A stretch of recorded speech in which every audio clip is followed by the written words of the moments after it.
Kabanata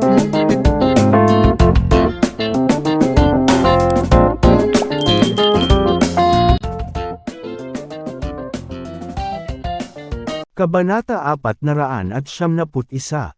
Tugon naman ni Thea. Niyakap niya pabalik si James at yamakap sa mga braso nito. Ang pag-iisip ni James ay tumatakbo sa 1,000 kilometro bawat oras. Itinapon niya ang mga ito at sinimulan siyang halikan. Nabigla si Thea sa pagkabigla habang tinutulak siya palayo.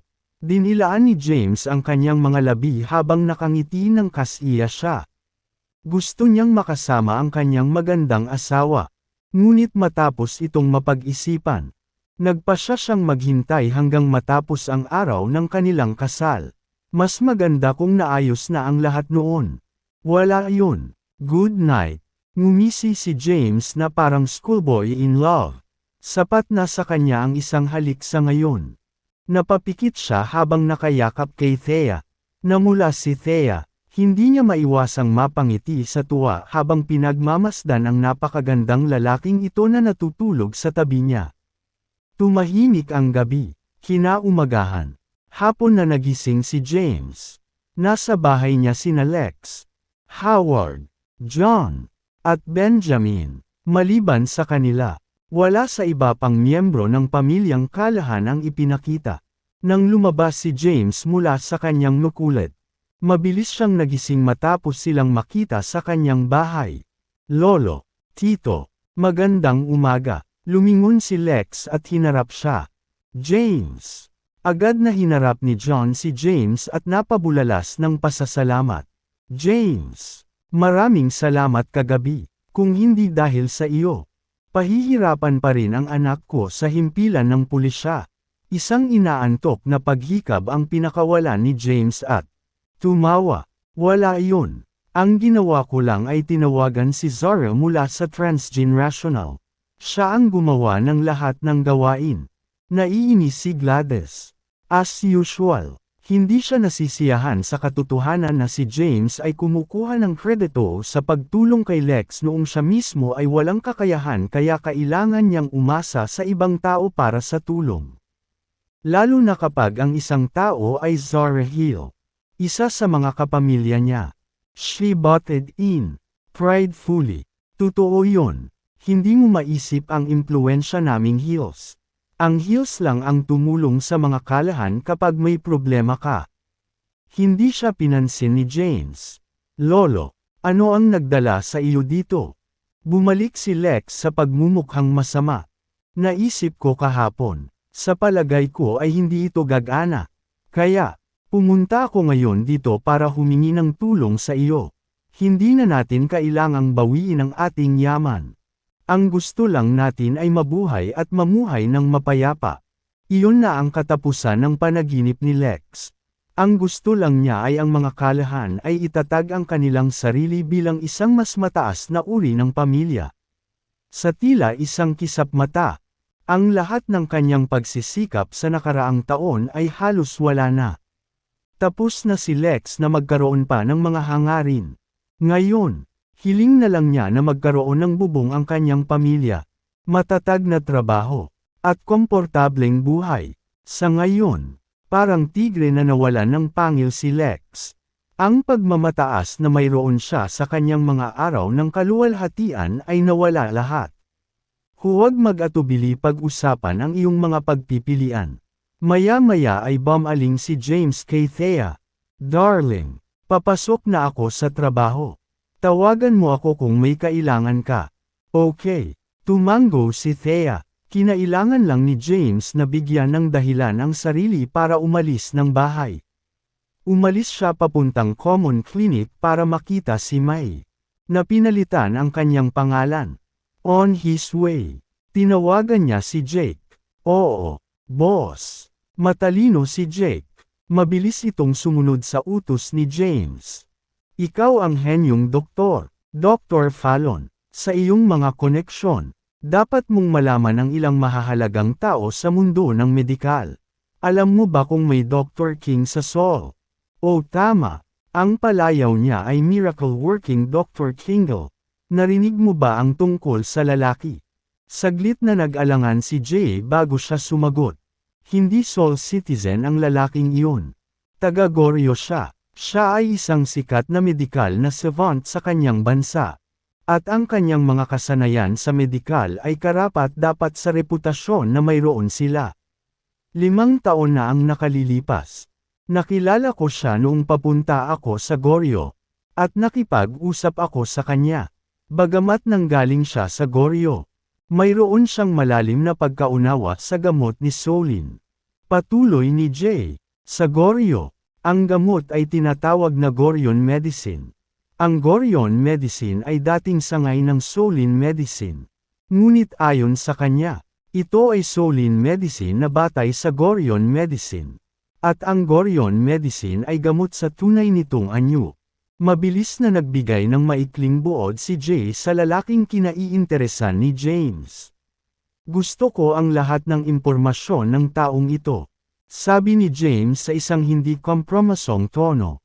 Mahirap siguro, boss. Hindi pa rin kumakalat ang network ko sa ibang bansa. Humanap ng paraan. Mag-ulat muli bago ang gabing ito. Binaba ni James ang tawag. Kabanata 472. Walang nagawa si Jay kundi sundin ang utos niya. Kailangan niyang makinig kay James kung hindi ay patay na siya. Kailangan niyang gamitin ang lahat ng kanyang mga mapagkukunan upang siyasatin ang Dr. King na ito at bigyan si James ng isang detalyadong ulat bago ang gabi. Pagkatapos tapusin ang tawag, tumungo si James sa Common Clinic. May kaidan na ngayon si May. Ang kanyang pagkakakilanlan ay ang malayong pinsan ni James. Nakaupo si May sa upuan habang nakatikip ang mga kamay sa mukha. Nakatingin sa malayo. Nang dumating si James, mabilis itong bumangon at binati siya ng isang malaking ngiti. Hi, James. Mas mukha siyang matamis na kapitbahay na babae at hindi katulad ng isang cold-blooded killer. Hoy! Umupo si James sa tabi niya. Kamusta ang mga sugat mo?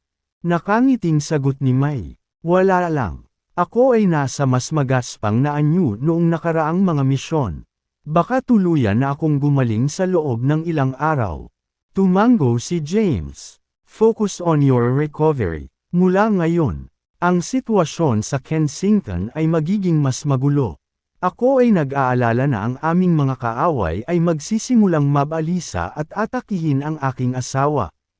Ang iyong misyon ay protektahan siya. Naunawaan ni James, na maraming tao ang nagpaplano para sa kanyang pagbagsak mula nung siya ay nagbitiw at pumunta sa Kensington. Sa ngayon, ang mga pampublikong kaaway ng Callahan ay ang Oceanic Commerce at ang Five Provinces Alliance. Alam ng Diyos kung gaano karaming mga mapanganib na banta ang nakatago sa paningin. Kailangan niyang gumawa mga kaayusan upang matiyak ang kaligtasan ni Thea. May kakayahan si May, ngunit isa pa rin siya sa mga pumatay sa antas ng SSS sa Dark Castle. Kailangan niya ng mas maraming ekspertong tulad niya sa kanyang panig. Hindi niya magagamit ang Black Dragon Army para protektahan si Thea. May, nakikipag-ugnayan ka pa rin ba sa iba pang mga mamamatay tao sa Dark Castle? Ano? Natarante si May. James, anong ibig mong sabihin? Sa tingin mo ba ay konektado pa rin ako sa organisasyong iyon? Nagrebelde ako at umalis sa lugar na iyon. Nasa blacklist nila ang pangalan ko. Paano pa ako makikipag-ugnayan sa mga killer na iyon? Kinawayan ni James ang kanyang kamay para iwaksi ang kanyang hinala. Hindi kita pinaghihinalaan. I want to hire more killers. Yun lang. Napabuntong hininga si May. Hindi pa ako nakikipag-ugnayan sa mga pumatay sa Dark Castle. At hindi ko alam kung anong uri ng mga tao ang iba pang mga pumatay. Maaaring sila ay mga manggagawa sa opisina, mga mang-aawit sa silid pahingahan, o kahit na mga manggagawa sa konstruksyon. Huminga ng malalim si May. Alam niyang ang Dark Castle ay isang masalimuot at komplikadong organisasyon. Mayroon lamang 2 uri ng mga mamamatay tao sa Dark Castle. Naintriga. Sinenyasan siya ni James. Sabihin sa akin ang higit pa. Nagpatuloy si May. Ang unang uri ay ang mga sinanay ng Dark Castle. Ang organisasyon ay naghahanap ng mga ulila sa buong mundo. Upang sanayin sila mula sa murang edad. Naiwan silang makipagkompetensya at makipaglaban sa iba sa parehong suliranin sa kanila para sa pagkain at manatiling buhay. Ang mga mamamatay tao na sinanay sa ganitong paraan ay karaniwang ang pinakawalang awa. Ang pangalawang uri ay mga upahang hitmen. Ang mga pumatay na ito ay may hindi kilalang pagkakakilanlan. Lumalabas lang sila kapag kailangan sila ng Dark Castle. Nagpapadala ng organisasyon ng mga misyon para makumplito nila. At kukuha sila ng 20% na komisyon. Tumango si James bilang pag-unawa. Tinanong niya si May, "Anong uri ka?" Ang unang uri. Nagsimulang alalahanin ni May ang kanyang nakaraan. Mula nang maalala ko, lahat ng nakikita ko ay laging nababalot ng dugo. Ako ay itinago sa isang hala. At inilaban sa mabangis na aso at lobo. Sinabi sa kanya ni May ang kwento ng kanyang buhay. Ito ay trahedya at malupit. Matagal na niyang gustong umalis sa Dark Castle. Ngunit hindi niya nakuha ang lakas ng loob. Ito ay dahil alam niya ang impluwensya ng Dark Castle. Ang sinumang mamamatay tao na gustong lumabas ay garantisadong tiyak na kamatayan. Pinag-isipan ni James ang sitwasyon. Dahil ang Dark Castle ay naglunsad ng paghahanap para sa iyo. Lalabas ba ang mga miyembro ng organisasyon kung naruroon ka? Tumingin si May sa kanya habang nakaramdam siya ng takot. Pinaplano mo bang gamitin ako bilang Kane? Oo. Tumango si James. Kailangan ko ng mas maraming killer. Isa kang SSS level killer mula sa Dark Castle. Kung magpapakita ka, magkakaroon ng higit pang mga mamamatay sa antas ng SSS pagkatapos mo. Kapag nagpakita na sila, wala akong balak na hayaan sila. Bumalik. Deter 9. Tumango si May. Just tell me whatever you need me to do. James. Sabi ni James. Gusto ko lang sabihin sa iyo na magiging masama ito. Sa ngayon, ang iyong focus ay sa pagbuti. Kapag pareho kayong malusog at malusog ni Henry, pag-uusapan pa natin ang misyon na ito. Understood, tumango si May. Umalis kaagad si Jarnes pagkatapos ng talakayan ni May. Kabanata 473. Ang unang bagay na ginawa niya pagkagising niya ay ang pagtungo sa lungsod. Maganda ang takbo ng restaurant na ito. Ang mga mesa ay kumpleto sa upuan. Nakuha ni James ang nag-iisang bakanteng mesa. Kaya umupo siya doon at hinintay ang order niya. Maya-maya lang. Dumating ang isang babaeng maitim ang buhok na nakasuot ng mahaba at itim na damit at isang pares ng salaming pang-araw sa mukha. Lumingalinga siya sa paligid para maghanap ng mauupuan. Ngunit ang mesa lang ni James ang may isa pang walang tao.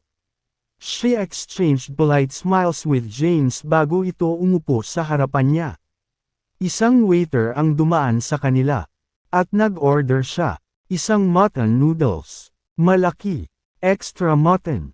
At noodles. Please. Hindi pinansin ni James ang kaharap niya. Abala siya sa isang laro sa kanyang mobile phone. Curious na tumingin si Cynthia doon sa paligid pagkatapos niyang mag-order. Sa wakas, napunta ang mga mata niya kay James. At seryosong tinanong niya ito. Anong laro ang nilalaro mo? Sir, tumangala si James mula sa kanyang telepono sa kanya. Sabi niya, ganoon na ba ako katanda? 27 na ako. Hinarap siya ni Cynthia. Matanda na ang 27. Pinag-aralan siya ni James. Bagamat siya ay nakaupo. Nahulaan niya na ang kanyang taas ay dapat na nasa 170 sentimetro. She had a good figure. The dress conformed to her curves well. Natatakpan ng sobrang laki ng salaming pang-araw ang kalahati ng mukha niya. Pero siya, nakikita pa rin niya ang maputi niyang balat at maselang katangian. Siya ay isang kabataang kagandahan. Hinubad ni Cynthia ang kanyang salaming pang-araw. Kitang-kita ang kanyang malaki at masiglang mga mata. Ganyan ba talaga kasaya ang larong iyon? Tingnan mo itong hati sa harap mo. Hindi ba ako karapat dapat sa iyong atensyon? Tila confident si Cynthia sa apil niya. Maya-maya lang ay dumating ang waiter na may dalang isang bowl ng noodles. Sir, ito po sa inyo. Please enjoy. Agad na sumubo si James. Hindi niya pinansin si Cynthia na ikinadismaya nito. Bilang numero 1 beauty queen ng North. Sanay siyang maging sentro ng atensyon saan man siya magpunta. Gayunpaman, narito siya sa Kensington na tahasang hindi pinansin. Hoy! Inagaw niya ang chopsticks ni James. Baliw ka ba? Galit na sumigaw si James. Dapat kang mag-check-in sa isang loony bin kung ganoon ang kaso. Habang nagsasalita siya, binawi niya ang kanyang chopsticks. Isang grupo ng mga tao ang sumugod sa restaurant. Labas! Isang nasa katanghaliang gulang na lalaki ang sumigaw. Lahat, umalis na kayo. Alam ng mga tao sa restaurant na may importanteng tao. At tumayo silang lahat at umalis. Lumapit ang lalaki kay Cynthia at magalang na hinarap ito. Aking babae. Boring. Nagpout si Cynthia. Nahanap niyo ako. Tumingin ang lalaki kay James. At sumenyas sa mga lalaking nakasuot ng itim na suit sa likod niya. Dalhin ang taong ito sa likod. Putulin ang kanyang mga binti at sukatin ang kanyang mga mata. Napatayo kaagad si Cynthia nang marinig ang utos. Luther, anong ginagawa mo? Nakakunot noo si Luther kay James. How dare he take something from your hands? Binalaan siya ni Cynthia. Kaibigan ko siya. Huwag kang gumawa ng kahit ano sa kanya. Hindi pinansin ni James ang gulo at nagpatuloy sa pagkain. Sinubukan siyang hilahin ni Cynthia palayo sa mesa. Tumigil ka na sa pagkain. Mamamatay ka kung hindi tayo aalis ngayon. Sa huli ay kinaladkad niya si James sa kanyang mga kamay. Hindi ko pa nauubos ang pansit ko. Ano? Bitawan mo ako. Kinaladkad siya ni Cynthia palabas at sinigawan si Luther. Huwag mo akong sundan. Luther, ihinto ang mga ito. Tumahol ang lalaki. 12 ng mga lalaking naka-black suit ang nakatayo sa harap ni Cynthia at James. Tinitigan ni James ang mga lalaking naka-black suit sa harapan niya. Nakaayos sila ng may pagbabanta. At ang kanilang mga ugat ay lumabas sa kanilang mga noo. Na tila mga makinang panlalaban na may mahusay na gasolina na nagpapaandar ng kanilang mga makina. Napukaw nito ang kanyang interes. Sino sa lupa ang babaeng ito? At bakit napapaligiran siya ng napakaraming bodyguard? Galit na sigaw ni Cynthia. Luther, anong ginagawa mo? Si Luther ay isang lalaking maaliwalas ang pananamit sa paligid ng 40 taong gulang. Siya ay may hugis diamante na mukha at maikling buhok. Magalang siyang tumugon. Manong, inutusan kami ng amo na sundan ka. May mga bagay siyang dapat asikasuhin ngayon. Ngunit darating siya rito bukas ng umaga. Hindi na ako bata. Pwede ba siyang tumigil sa pagpapadala ng mga tao para i-stalk ako? Halatang galit si Cynthia. Hinailan niya ang braso ni James at sumugod sa grupo ng mga bodyguard. Sinimulan niya silang suntukin at sipin. At wala ni isa sa kanila ang nangahas na lumaban. Si Luther ay nalilito kung ano ang gagawin. Iniutos niya, sundan mo sila. Opo, Ginoo. Nakabuntot sa dalawa ang grupo ng mga lalaki. Si James ay hindi sinasadyang dinala sa isang masikip na shopping mall. Sa isang resting area sa shopping mall. Tinapik-tapik ni Cynthia ang kanyang dibdib habang bumubulong. Sa wakas, naalis ko na sila. Pagkatapos, kumuha siya ng $200 na papel mula sa kanyang pitaka at ibinigay kay James. Ito ay para makaabala sa iyong tanghalian. Ginoo. Kinuha sila ni James at sinabing, salamat. Gusto niyang umalis agad. Masayang sumayaw si Cynthia na parang ibong nakahanap na ng kalayaan. Gayunpaman, Sa sandaling tumayo siya para umalis. Nakaramdam siya ng pagkahilo. Mabilis siyang humarap na paluhod sa sahig at nahimete matapos magpakawala ng malakas na sigaw. Napansin ni James ang kaguluhan kaya lumingon siya. Napansin niyang nakahandusay sa sahig si Cynthia na walang malay. Nakakunot ang kanyang mga kilay habang papalapit sa kanya. At binigyan siya ng ilang mahinang nudge. "Hey! Are you okay?" Kaagad. Alam niyang may mali sa kanya.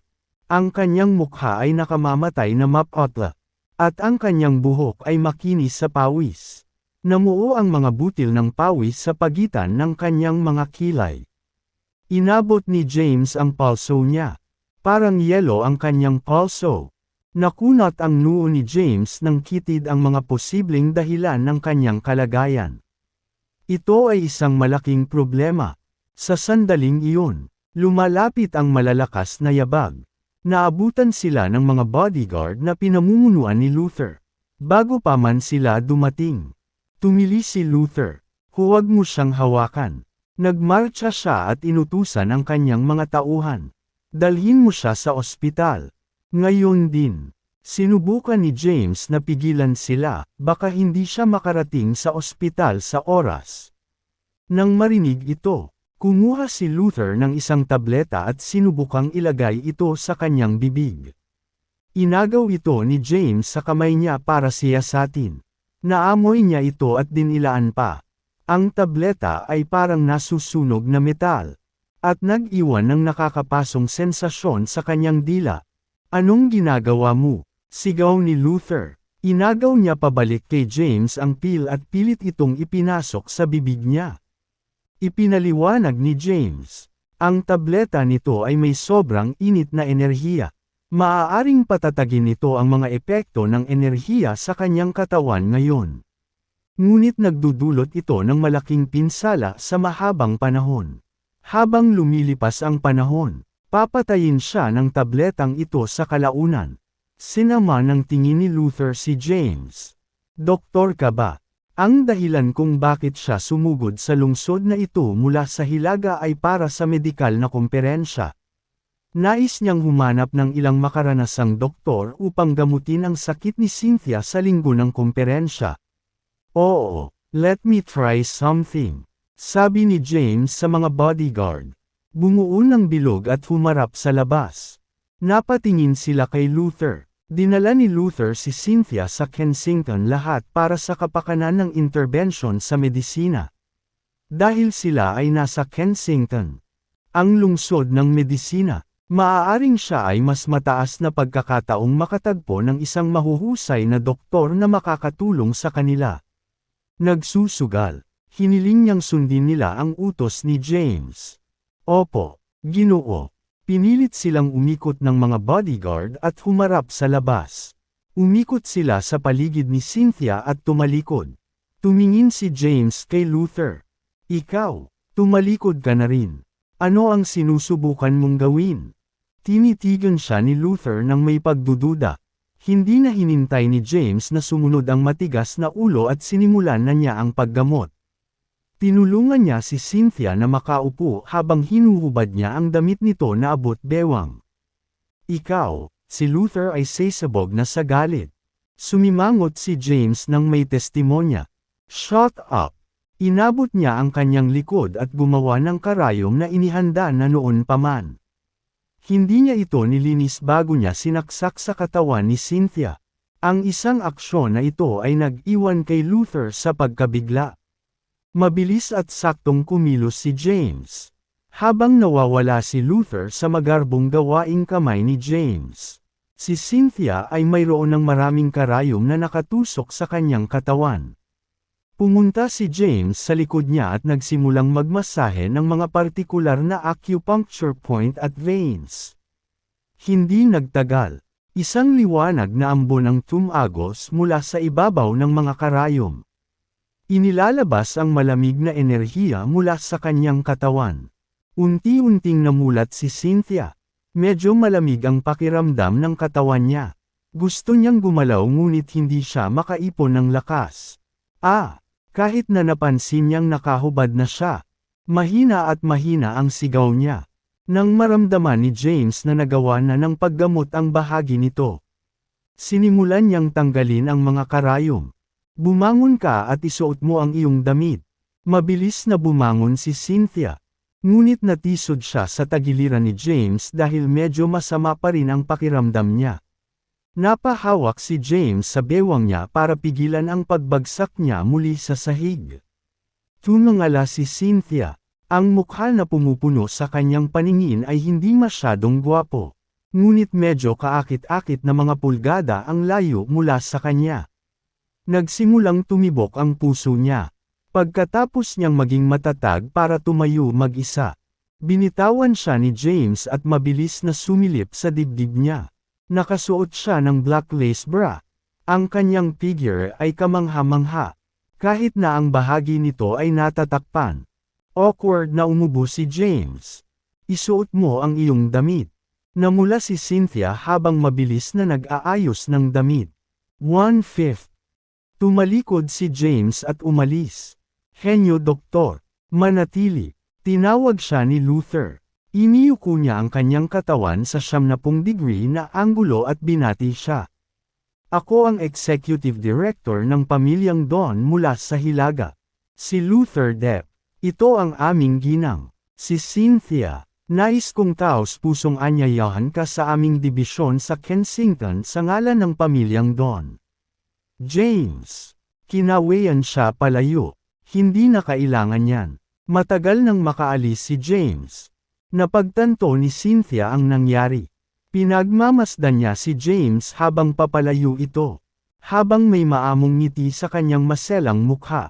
Luther, siya ang nagligtas sa akin noong dinaig ako ng sakit ko. Di ba? Oo. Tumango si Luther. Si Cynthia ay may ganitong kondisyon sa loob ng mahabang panahon at dahil dito, si Luther ay bumisita sa napakalaking bilang ng mga tinitingalang doktor sa nakalipas na ilang taon.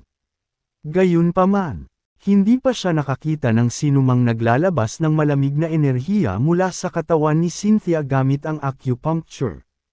Ang mga tabletas na mayroon siya sa kanya ay inireseta ng isang henyong doktor 10 taon na ang nakalilipas.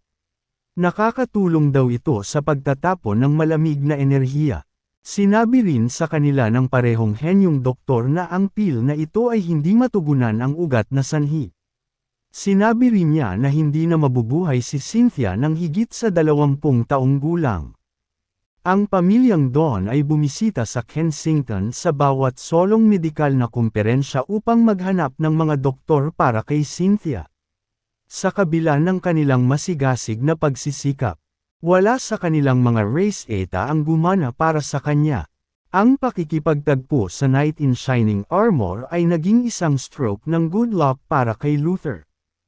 My lady, nakita na namin sa wakas ang taong magliligtas sa iyo.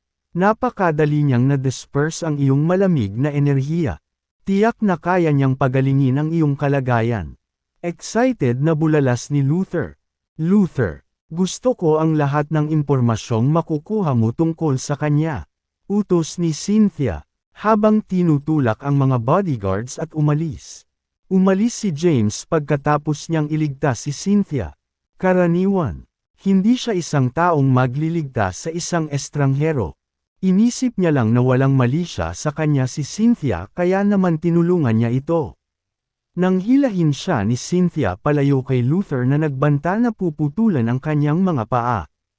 Alam niyang mabuti itong tao. Dahil doon, pumunta si James sa ibang restaurant. Kensington, Medical Street. Dinala ni Stefan si Coulson para magpatingin sa kanilang makaranasang doktor. Ang bawat isa sa kanila ay umiling na walang ideya kung paano haharapin ang kalagayan ni Coulson. Dad, hindi pwedeng mangyari ito sa akin. Hindi pa ako kasal. Hindi pa ako nagkaroon ng sapat na pagkakataon para pasayahin ang sarili ko. Gusto kong matulog kasama ang maraming babae. Maluha-luha si Coulson. Kagabi, kahit anong gawin niya, hindi niya nagawang mag-prompt ng reaksyon mula sa organ sa pagitan ng kanyang mga binti. Kahit na sa tulong ng kanyang celebrity bed partner. Nag-aalala rin si Stefan. Wala sa mga doktor na binisita nila ang alam kung ano ang gagawin. Coulson, kung hindi gumana ang Solin medicine, pwede nating subukan ang Western medicine sa susunod. Dadalhin kita sa ospital ng lungsod para sa isang check-up. Dinala ni Stefan si Coulson sa ospital ng lungsod at nagsagawa ng full-body check-up. Ang mga resulta ng pagsusulit ay sumasalamin na si Coulson ay nagkaroon ng kanilang dysfunction sa ilang partikular na mekanika ng katawan, na naging sanhi ng pagkawala ng paggana ng partikular na bahagi ng katawan na iyon. Halos imposibleng gamutin ang ugat na sanhi. Halos mawala ng malay si Coulson dahil sa balita. Ang moldita na si James Caden. Napaungol si Stefan sa naisip niya. Pare, nakikiusap ako sa iyo. Pakisundo sa akin si James. At ipaayos niya ako. Ayokong maging ganito habang buhay. Hinawakan ni Coulson ang mga kamay ni Stefan. Same time na nagmamakaawa sa kanya. Inalo siya ni Stefan. Coulson, huwag kang mag-alala. Bukas na ang medical conference. Magkakaroon ng libo-libong magagaling na doktor doon. Dapat mayroong isang tao na makakatulong sa iyo. Imposibleng humingi ng tulong si Stefan kay James. Si Stefan ay hindi masyadong maimpluwensyang tao. Ngunit isa pa rin siyang bilyonaryo. Paano siya yumuko ng napakababa upang makaawa sa isang manugang na nagpakasal sa isang second-tier na pamilya?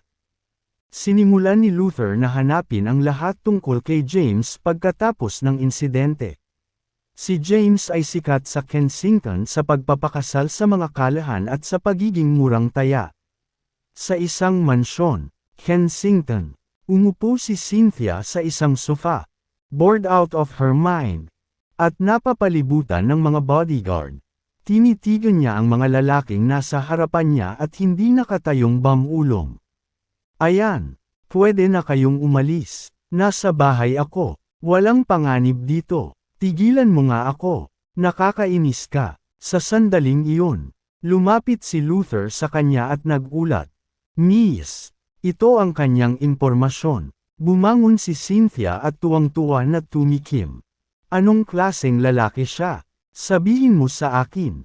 Ipinaliwanag ni Luther. Ang pangalan niya ay James Caden. Siya ay isang manugang na nagpakasal sa pamilya Callahan. Sila ay isang second-class na pamilya na may bilyon-bilyong net worth. Ngunit ang kanyang asawa, si Thea Callahan ay nasaktan ang kanilang mas makapangyarihang pamilya, na naging sanhi ng pagkawala ng lahat ng kanilang pera at naging sanhi ng pagkalugi ng pamilya. Iniulat ni Luther ang lahat ng kanyang natuklasan ng detalyado. Si Thea Callahan ay napunta mula sa pagiging pinakapangit na babae hanggang sa pinakamagandang babae sa buong Kensington. Iyon lang salamat kay James. Gayunpaman, tila halos kilala siya ng mga tao mula sa kanyang kasal sa Kensington at hindi sa kanyang husay sa medisina. Hinawakan ni Cynthia ang kanyang baba at bamulong. Ito ay kakaiba. Kung siya ay isang tao na maaring iligtas si Thea kapag siya ay natatakpan ng mga galos. At kahit na nagawang iligtas ako, siya ay dapat na hindi kapani-paniwalang bihasa sa medisina. Bakit niya piniling magpakasal sa mga kalahan at hinayaan niyang kutsain ang kanyang sarili sa buong buhay niya? Luther, sa utos mo, Miss, binigyan siya ni Cynthia ng kanyang mga utos. Bigyan mo ng 10 bilyon si James bilang regalo ng pasasalamat sa pagligtas sa buhay ko. Dalhin mo siya rito. Gusto ko siya bilang aking personal na doktor. Naiintindihan. Tumango si Luther at agad na umalis. Kasabay nito, iniulat niya ang sitwasyon sa ulo ng pamilya pabalik sa Hilaga sa pamamagitan ng isang tawag sa telepono. Gawin mo ang sinasabi niya. Ang 10 bilyon ay wala sa atin. Kailangan nating kunin itong si James Caden bilang kanyang personal na doktor. Naiintindihan. Ibinaba ni Luther ang tawag at hinanap si James. Nakauwi na si James sa oras na iyon. Nandoon pa rin si Lex at ang iba pa. Hindi pa rin sila makabuo ng plano pagkatapos ng isang buong araw na pag-iisip tungkol dito. Kabanata 497. Hindi na mapakali si James na makialam pa. Nagpasya siyang hayaan ang mga kalahan na harapin ito ng mag-isa. Tutulungan niya sila pagkatapos ng medical conference. Bumalik siya sa kwarto niya. Nagbabasa ng libro si Thea sa kwarto. "Darling, anong binabasa mo?" Ibinaba ni Thea ang libro at tinitigan siya. "Bumili lang ako ng mga librong babasahin dahil bored ako sa bahay." Tumango si James bilang pagsang-ayon. Magaling iyan. Proud si James kay Thea dahil hindi siya sumuko sa sarili at nagpatuloy sa pag-aaral sa kabila ng malagim na sitwasyon ng kanyang pamilya. Sakto namang tumunog ang phone niya. Unknown number iyon. Pinulot niya ito. "Kamusta? Sino ito?" "Ako ito, Quincy." Kumunat ang noo ni James nang marinig ang boses niya. "Bakit? May nangyari ba?" Ang sumisigaw na boses ni Quincy ay lumampas sa speaker ng telepono at malakas na pumasok sa silid. "James, ganito ba ang kilos mo bilang isang empleyado? Ikaw ay tumatanggap ng $5,000 na pangunahing sweldo mula sa Transgenerational Group. Ngunit hindi ka kailanman nagpapakita sa trabaho. Matagal ka nang nagtatrabaho dito. Ngunit hindi mo pa nakumpleto ang isang deal sa negosyo." Hindi natuwa si James sa katotohanang inaasikaso siya ni Quincy. Tinanong ni Thea, "Darling, who is it?" Sumagot si James, "Si Quincy po." Tumingin sa kanya si Thea at sinabing, "Ilagay mo siya sa speaker." Nagpaubaya si James. "James, sana maging seryoso ka sa trabaho mo. Ang 5,000 ay napakalaking halaga para sa pangunahing sweldo. Hindi tayo maaaring magkaroon ng isang tindero na tulad mo na maluwag ng ganito. Pumunta sa opisina ngayon. Kung hindi kita makikita sa loob ng 30 minuto, maaari mong iimpake ang iyong mga gamit at umalis." Beep, beep, beep. Tumingin si James kay Thea, at nagpaliwanag. Si Quincy ang Vice President ng Transgenerational Group. Siya ang namamahala sa lahat ng bagay sa kumpanya. Ako ay isang tindero sa isa sa kanilang mga sangay. Kaya siya ang magiging amo ko. Gayunpaman, hindi ko alam kung bakit ang Vice President ng isang malaking conglomerate ay target ang isang maliit na salesperson na tulad ko. Tumango si Thea sa kanya. "Tama siya. Tingnan mo ang ugali mo. Hindi ko pa nakikitang seryoso kang nagtatrabaho. Dapat kang magsumbong sa opisina ngayon." Walang ganang tumango si James. Okay, at least alam niya kung ano ang gusto ni Quincy sa kanya. Nagmaneho siya sa bagong bayan ng Transgenerational. Sa isang marangyang opisina sa punong tanggapan ng Transgenerational.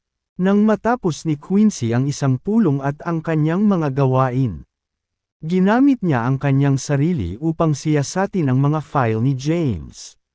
Nalaman niya ang tungkol sa kanyang personal na impormasyon at pagganap sa trabaho. Ang huli ay isang malaking zero. Kumunat ang noo ni Quincy.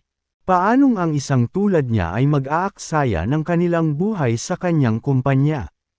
Nagpasya na siya na kailangan niya ng wake-up call. Tumingin si Quincy sa kanyang orasan. 4:00 pa lang ng hapon. 1 oras mula sa paglabas. Pumasok si James sa headquarters ng Transgenerational. Dumiretso sa sahig kung saan naroon ang opisina ni Quincy. Bago siya makarating sa opisina ay pinigilan siya ng sekretarya ni Quincy. "Hoy! Anong ginagawa mo dito?" Siya ay isang magandang babae sa kanyang 20s. Napansin niya si James. Isang lalaki na nasa bulsa ng mga kamay.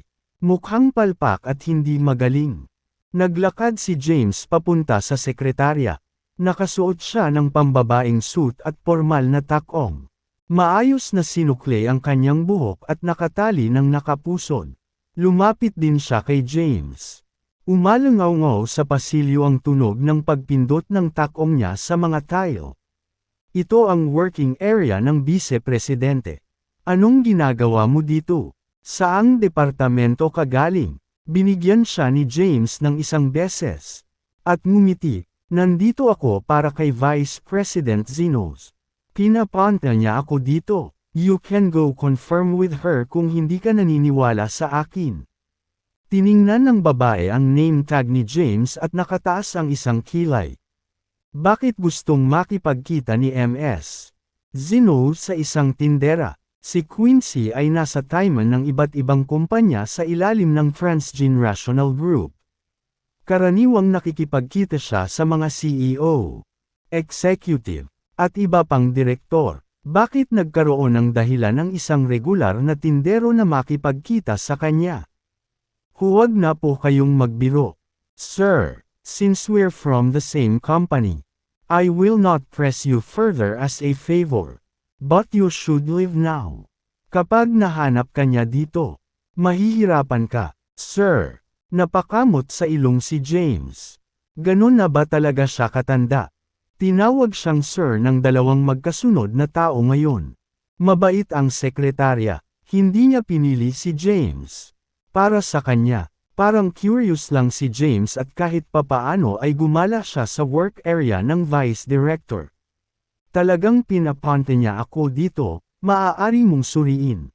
Kung hindi mo siya tatanungin at iiwan ako, sino sa tingin mo ang sisisihin niya sa huli?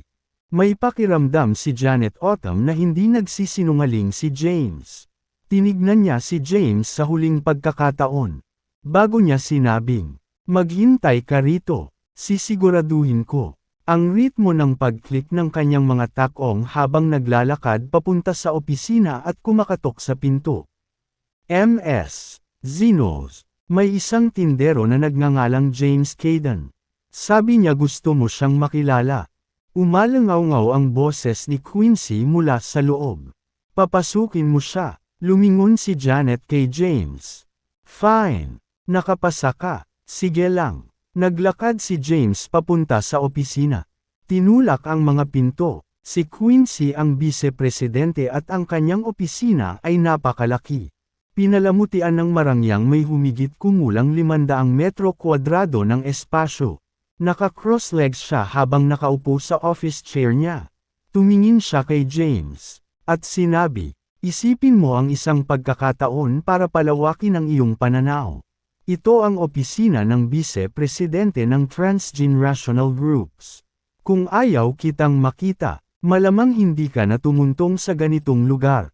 Umupo si James sa isang sopa sa lounge area at tinulungan ang sarili sa tasa ng tsaa na nasa coffee table.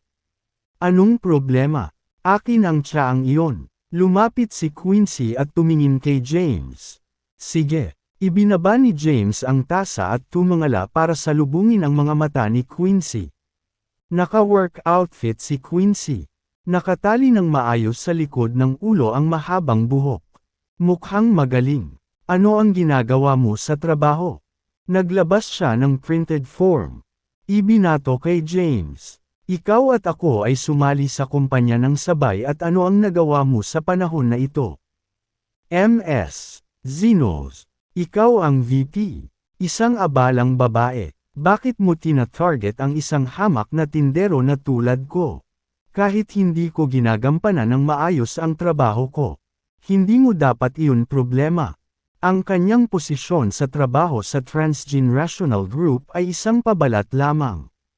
Hindi niya inaasahan na ganoon kaseryoso si Quincy dito. Pinag-cruise ni Quincy ang kanyang mga braso sa kanyang dibdib. Napangiti siya nang biglang nagbago ang tono niya. James, tell me honestly, sino ka? Alam mo ang medisina at martial arts. Ano ang layunin mo sa paglapit kay Thea Callahan? Napatingin si James sa kanya nang may pagtataka.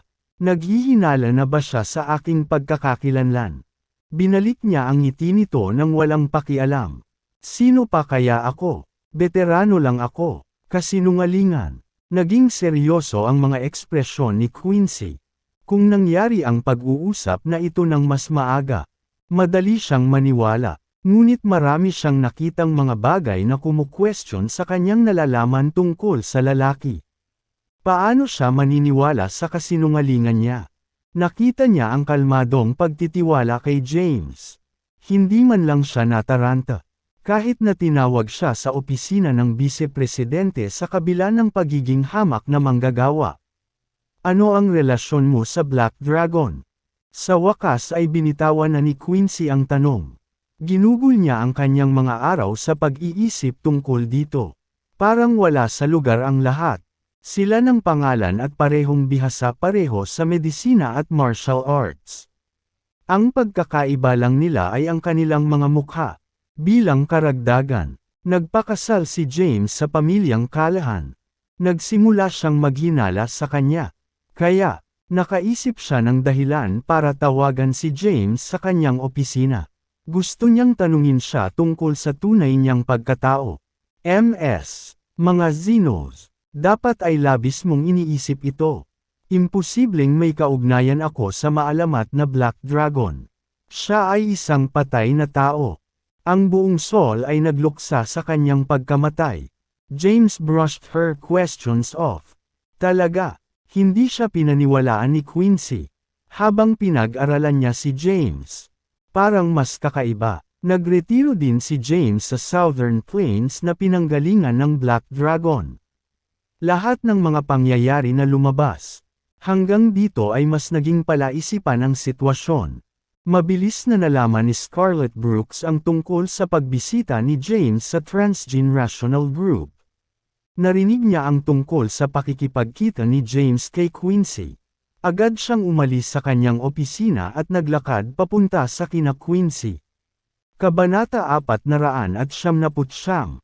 MS. Brooks. Magalang siyang tinugunan ng mga tao habang hindi siya pinansin.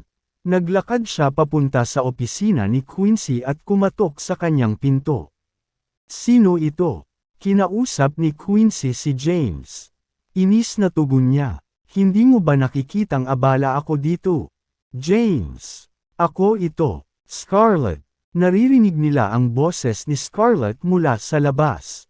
Malakas at malinaw. Ngumisi si James. Bakit nandito si Scarlett? Si Quincy sa una ay nabigla. Pagkatapos niyang makipagpalitan ng tingin kay James sa couch. Naglakad siya papunta sa pinto at tinanggap siya sa sarili niya. MS. President.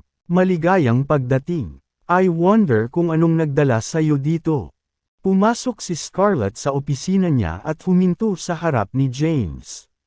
James. Bakit hindi mo sinabi sa akin na bumibisita ka sa kumpanya? Kaya kung tanggapin ka mismo. Well, napatulala si Quincy. Ano ito sa lupa? Bakit ang presidente ng Transgenerational Group ay nakikipag-usap kay James ng buong pagmamahal? Sino ba talaga ang lalaking ito? Lumingon si Scarlett kay Quincy. Nagulat pa rin. At malamig na sinabi. MS. Xenos. Isa kang dedikadong manggagawa. Talagang nagmamalasakit ka ba sa pag-unlad ng bawat manggagawa? Ako, MS. Brooks. Hayaan mo akong magpaliwanag. Si Quincy ay parang pusa sa mainit na laryo. Namatay sana siya para sa pagkakataong pag-usapan ito. Pinutol sila ni James. Huwag kang mag-alala tungkol dito. Wala lang. Mabuti. Sa wakas ay pinakawalan siya ni Scarlett. At bumalik sa kanyang magalang na tono. James, pasensya ka na sa kahapon. Kasalanan ko. Gagawin ko ang lahat para masunod ang gusto mo sa susunod. It was a small mistake. Huwag mo masyadong pag-isipan. Masyadong egoistic ang mga Callahan. Oras na para magsisi pa rin sila. Naiintindihan. Hindi na naglakas loob si Scarlett na magsalita pa. 1,000,000 kaisipan ang tumatakbo sa isip ni Quincy. Hindi niya talaga kayang gawing ulo o buntot ang lalaking ito. O tama, sabi ni James. Ano ang laban sa mga kumpanyang naglunsad ng kanilang mga kampanya? Transgenerational Group. Pinandilatan ni Scarlett si Quincy. At sinitsit siya. Ano pa ang hinihintay mo? Iulat ang aming katayuan ng kumpanya kay James ngayon din. Si Quincy ay lampas sa takot at tuliro ng sabay-sabay. Dahil personal siyang tinanong ng presidente. Kailangan niyang magbigay ng sagot. Mabilis niyang sagot. May ilang kumpanya na nagta-target sa aming pinakabagong. Ang mga ito ay Infinite Commerce, The Five Provinces Alliance, at ilang iba pang negosyo. Araw-araw na nagsimula ang kumpanya namin. Ubus na ang natitirang pondo sa account ng sa kasalukuyan. Ang aming kumpanya ay tumutuon sa paglikha ng mga negosyo ayon sa mga kabuhayan ng mga tao, iniulat ni Quincy sa isang maigsi at kasanayan na paraan. Kinuha ni James ang lahat. Nangyayari ang lahat ng gaya ng inaasahan niya. Ipinagpatuloy ni Quincy ang kanyang ulat. Ang mga maimpluwensyang pamilya sa kabisera ay nagtulungan upang bumili ng isang piraso ng lupa sa suburban Kensington. Balak nilang magtayo ng bagong lungsod. Sa ngayon, maraming negosyo ang may planong makalusot sa transgenerational New City. Lahat sila ay nagmasid sa sitwasyon ngayon. Nakita ko. Tumango si James. Mamaya, maglilipat ako ng 1 trilyon sa account ng kumpanya. Gawin mo ang anumang kailangan mong gawin. Hindi kami naglalayong kumita sa ngayon. Gusto kong bumuo ng isang tunay na negosyo. O 1 trilyon. Parehong natigilan sina Scarlett at Quincy. Ngumisi si James. At bumaling kay Quincy. Kung nabigo kang gumamit ng 1 trilyong ito ng maayos, dapat kang maghanda para sa iyong maagang pagre-retiro. Tumango si Quincy. Oo, naiintindihan. Ayon kay Scarlett, James, hindi na kita guguluhin pa. Babalik na ako sa trabaho ko. Hinaway-kaway ni James ang kanyang kamay. Go, then. Pagkaalis lang ni Scarlett, mabilis na tumugon si Quincy kay James. Ikaw ang nakatagong boss sa likod ng Transgenerational Group. Si Scarlett ay isang puppet lang na sumusunod sa utos mo. Sino ka? Buong lakas niyang tinitigan si James. Umaasa na sa wakas ay mabubunyag din nito ang tunay na pagkatao nito. Kabanata 500. Napakamot ng ilong si James. Bakit ganyan ka makatingin sa akin? Sino ka? Muling tanong ni Quincy sa kanya. Ang nangyari kanina lang ay tuluyang nagpabago sa tingin niya kay James. Walang sino man ang mag-aakalang isang lalaking handang magpakasal sa pamilyang Callahan. Ang nakatagong amo sa likod ng Transgenerational Group. Isang tao na may bumili ng kumpanya sa unang lugar at magbigay ng ganoong halaga ng pera upang magsimula ng isang imperyo ng negosyo sa isang kapritsyo. Gaano kayamanan ang lalaking ito? Hindi man lang maisip ni Quincy. Ngumiti lang si James at sumagot. Ako lang si James. Ang lalaking nagpakasal sa pamilyang Callahan. Ang asawa ni Thea Callahan. Hindi, dumaan ni Quincy. Ikaw ang Black Dragon. Ikaw ang James Caden na iyon. Itinama siya ni James na parang nakikipag-usap sa isang masungit na bata. Muli, patay na ang Black Dragon. May pag-uusapan pa ba tayo? Kung hindi, kailangan kong umalis ngayon. Naghanda si James na mag-walk out. Maghintay ka, sigaw ni Quincy. Tumingin si James sa kanya. Ngumiti ng pilyo. Magtatanong ka pa ba tungkol sa trabaho ko? O tatanggalin mo ako? Tama siya. Wala nang kumpiyansa si Quincy na magsalita pa. Magsisikap ako at hindi ka pababayaan. Iyon lang ang tanging sagot niya para kay James. Ngayon alam na niya kung bakit siya nag-apply para sa posisyon ng manager ng departamento ngunit sa halip ay naging vice-presidente. Ito ay naging posible lamang dahil kay James. Hindi niya kailanman magagawang maging vice-presidente kung walang sasabihin si James. It was all funny if you really Saturday down and talked about it. Akala niya ay talunan ang dakilang lalaking ito. Ito ang unang pagkakataon na nagkamali siya ng maling paghusga sa isang tao. Manang, tumango si James at umalis na. Pinanood siya ni Quincy hanggang sa makalabas siya ng opisina. Walang buhay siyang lumubog sa sopa. May hindi maintindihang ekspresyon sa kanyang mukha. Walang makapagsasabi kung ano ang nasa isip niya. Anong klaseng tao siya? Hindi siya maisip ni Quincy. Nagpakasal siya sa pamilyang Callahan. Ngunit binili rin niya ang transgenerational New City at nasa likod siya ng malaking conglomerate sa lahat ng panahon. 2/5. Nagsimula siyang maghinala kay James pagkatapos ng paglalakbay sa Dragon Fountain Villa. Akala niya magkasama si James sa Black Dragon. Ngayon, nahulaan na niya na hindi siya ang Black Dragon. Ngunit ibang tao na kasing hindi kapani-paniwala. Gayunpaman, hindi niya magawang gumawa ng mga ulo o buntot sa sitwasyon. Siya ay talagang hindi karaniwan. Bulong ni Quincy sa sarili. Pagkalabas ni James ng gusali. Isang Rolls Royce ang huminto.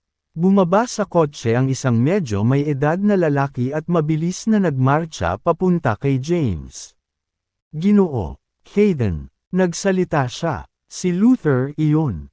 Tanong ni James nang makilala siya. Anong problema? Inabot sa kanya ni Luther ang isang tseke, na nagsasabing, ito ay isang tseke na $10 bilyong. Simula alang ito bilang isang tanda ng pasasalamat sa pagligtas kay Miss Dawn. At ang bayad sa pagkuha sa iyo bilang kanyang personal na doktor.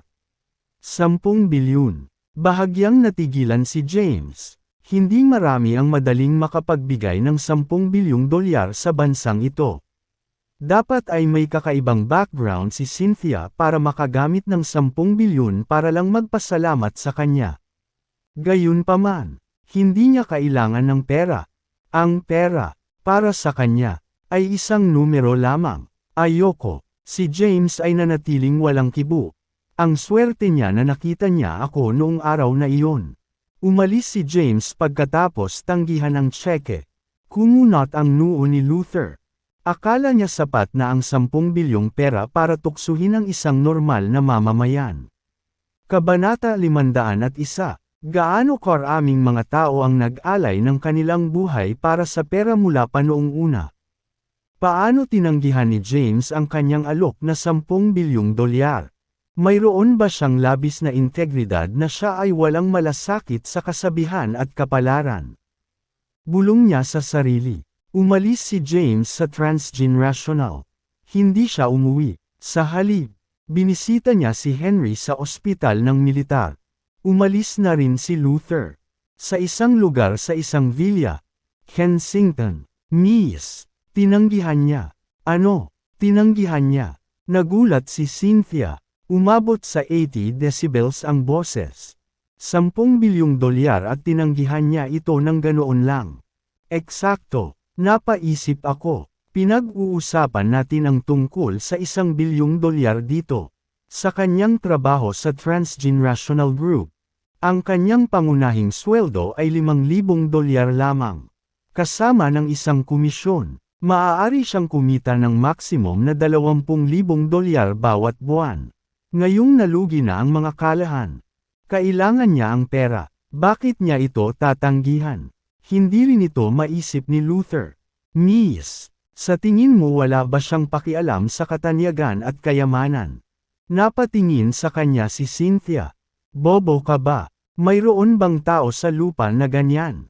Napaisip si Luther. Imposible naman. Walang makakalaban sa tukso ng pera. Pagkatapos mag-isip ng ilang minuto, sinabi niya, iisa lang ang posibilidad. Ano? Napatingin sa kanya si Cynthia. Sinira ito ni Luther. Alam niya na ang mga Don mula sa Hilaga ay isang maimpluwensyang pamilya. At ikaw ay isang Don. Hindi ko akalain na tinatanggihan niya ang $10 bilyong.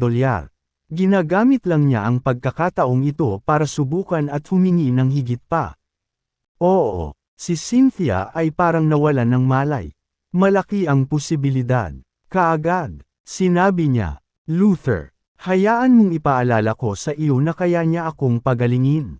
Mabuhay man ako o hindi nakasalalay sa kanya. Wala akong pakialam kung gaano karaming pera ang ibibigay mo sa kanya. Pero kailangan mong makuha siya. Tumango si Luther. Nasabi ko na sa tatay mo. Isinasantabi niya ang lahat para bumiyahe sa Kensington at dapat dumating bago magdilim. Nanatili si James kasama si Henry sa ospital buong hapon. Medyo maganda ang pangangatawan ni Henry kumpara sa karamihan. Medyo gumaling ang kanyang katawan mula nang magkamalay siya. Naging alerto at mulat na siya. Gusto niya ng sigarilyo. Si Whitney, na nag-aalaga sa kanya, ay tumanggi na hayaan siyang manigarilyo. Pagdating lang ni James ay naninigarilyo siya. Mabilis itong nagdilim. Umalis si James sa ospital ng militar para bumalik sa mga kalahan. Kasabay nito ang Villa ng Dons. Kasama ang isang pangkat ng mga bodyguard na kasama niya.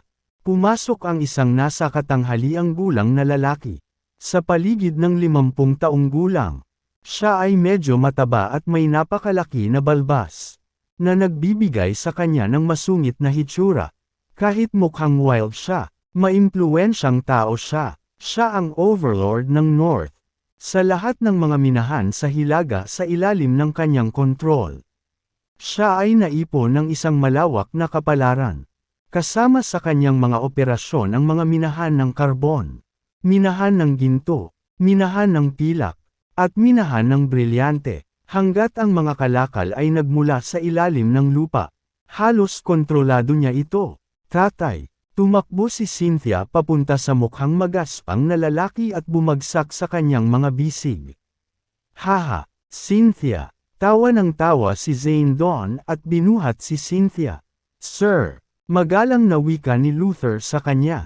Ibinaba ni Zane si Cynthia at tinanong. Luther, ang nagligtas kay Cynthia, sino siya? Matapat na sumagot si Luther.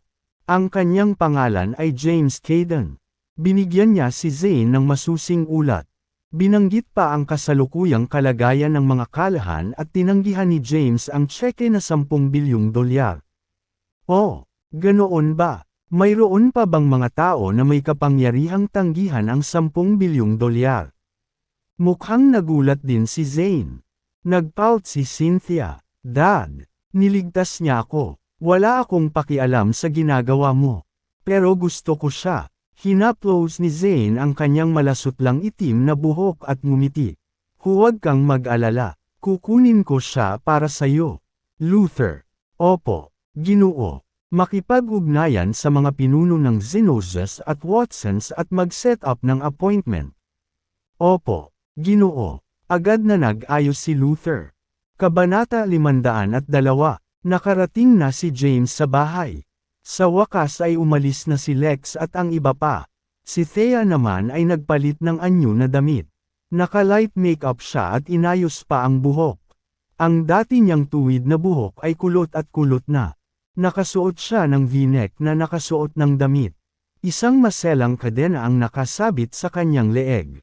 Pinuno nito ang makinis na hanay ng kanyang makatarungang leeg. Hindi makaiwas ng tingin si James. Tumingin si James kay Thea. Hindi napigil ang magtanong. Are you going out, darling? Tumango si Thea. Oo, gusto ni Zara na bilhan ako ng pagkain. Dahil malaki ang naitulong niya sa amin. Tama lang na pasalamatan siya ng personal. Hindi pa kumakain si James. Kaya ngumiti siya at nagtanong. Pwede ba akong sumama? Bakit hindi?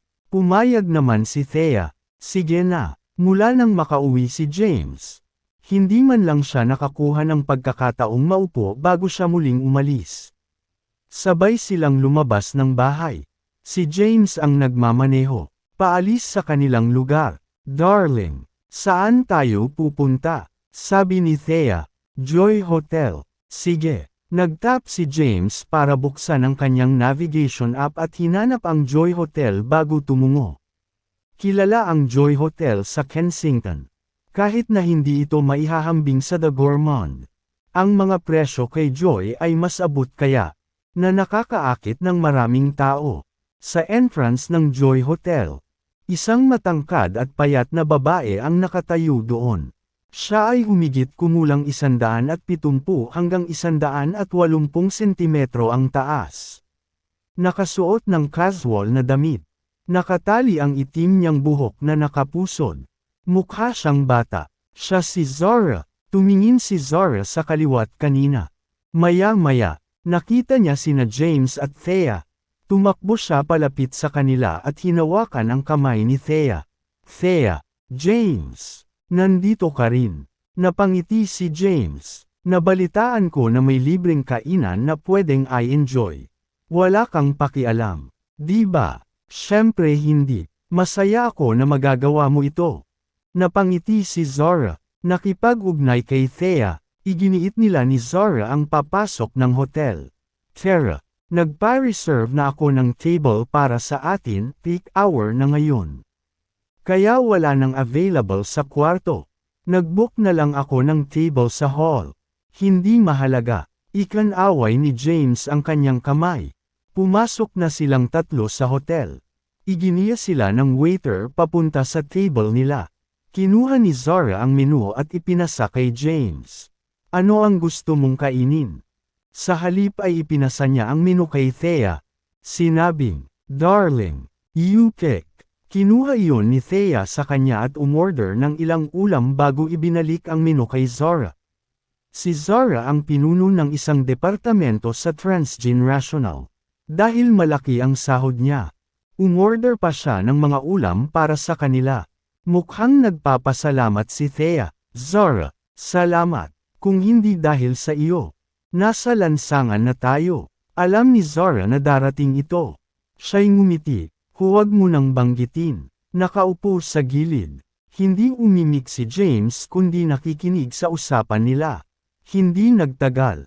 Inihain na ang mga ulam. Habang si James ay nagugutom, sinimulan niyang mag-shove ng pagkain sa kanyang bibig. Walang pakialam sa hitsura niya. Sa kalagitnaan ng pagkain, may ilang binata na nakaistilong damit ang lumapit sa kanila. Nakilala ni Zara ang isa sa kanila. Ito ang kanyang admirer, si Francis. Kanina pa siya hinahabol ni Francis. Mukhang alam niyang dito siya kakain. Pagkapasok niya sa hotel ay agad siyang lumapit sa kanya. Tinatawagan ang kanyang mga kaibigan na comfortable sa mesa sa tabi ni Zara. Lumapit ito sa kanya, ngumisi ng malawak. Sinabi niya, "Nagkataon lang, Zara, nandito ka rin." Kumunat ang noo ni Zara. "Bakit ba lagi kitang tinatakbuhan kahit saan ako magpunta? Francis, may nakuha ka bang bumubuntot sa akin? Bakit ko gagawin iyon?" Defensive naman si Francis. "I swear hindi ko ginawa. Nagkataon lang. O baka naman tadhana na." "Francis, sino itong kagandahan? Bakit hindi mo kami ipakilala?"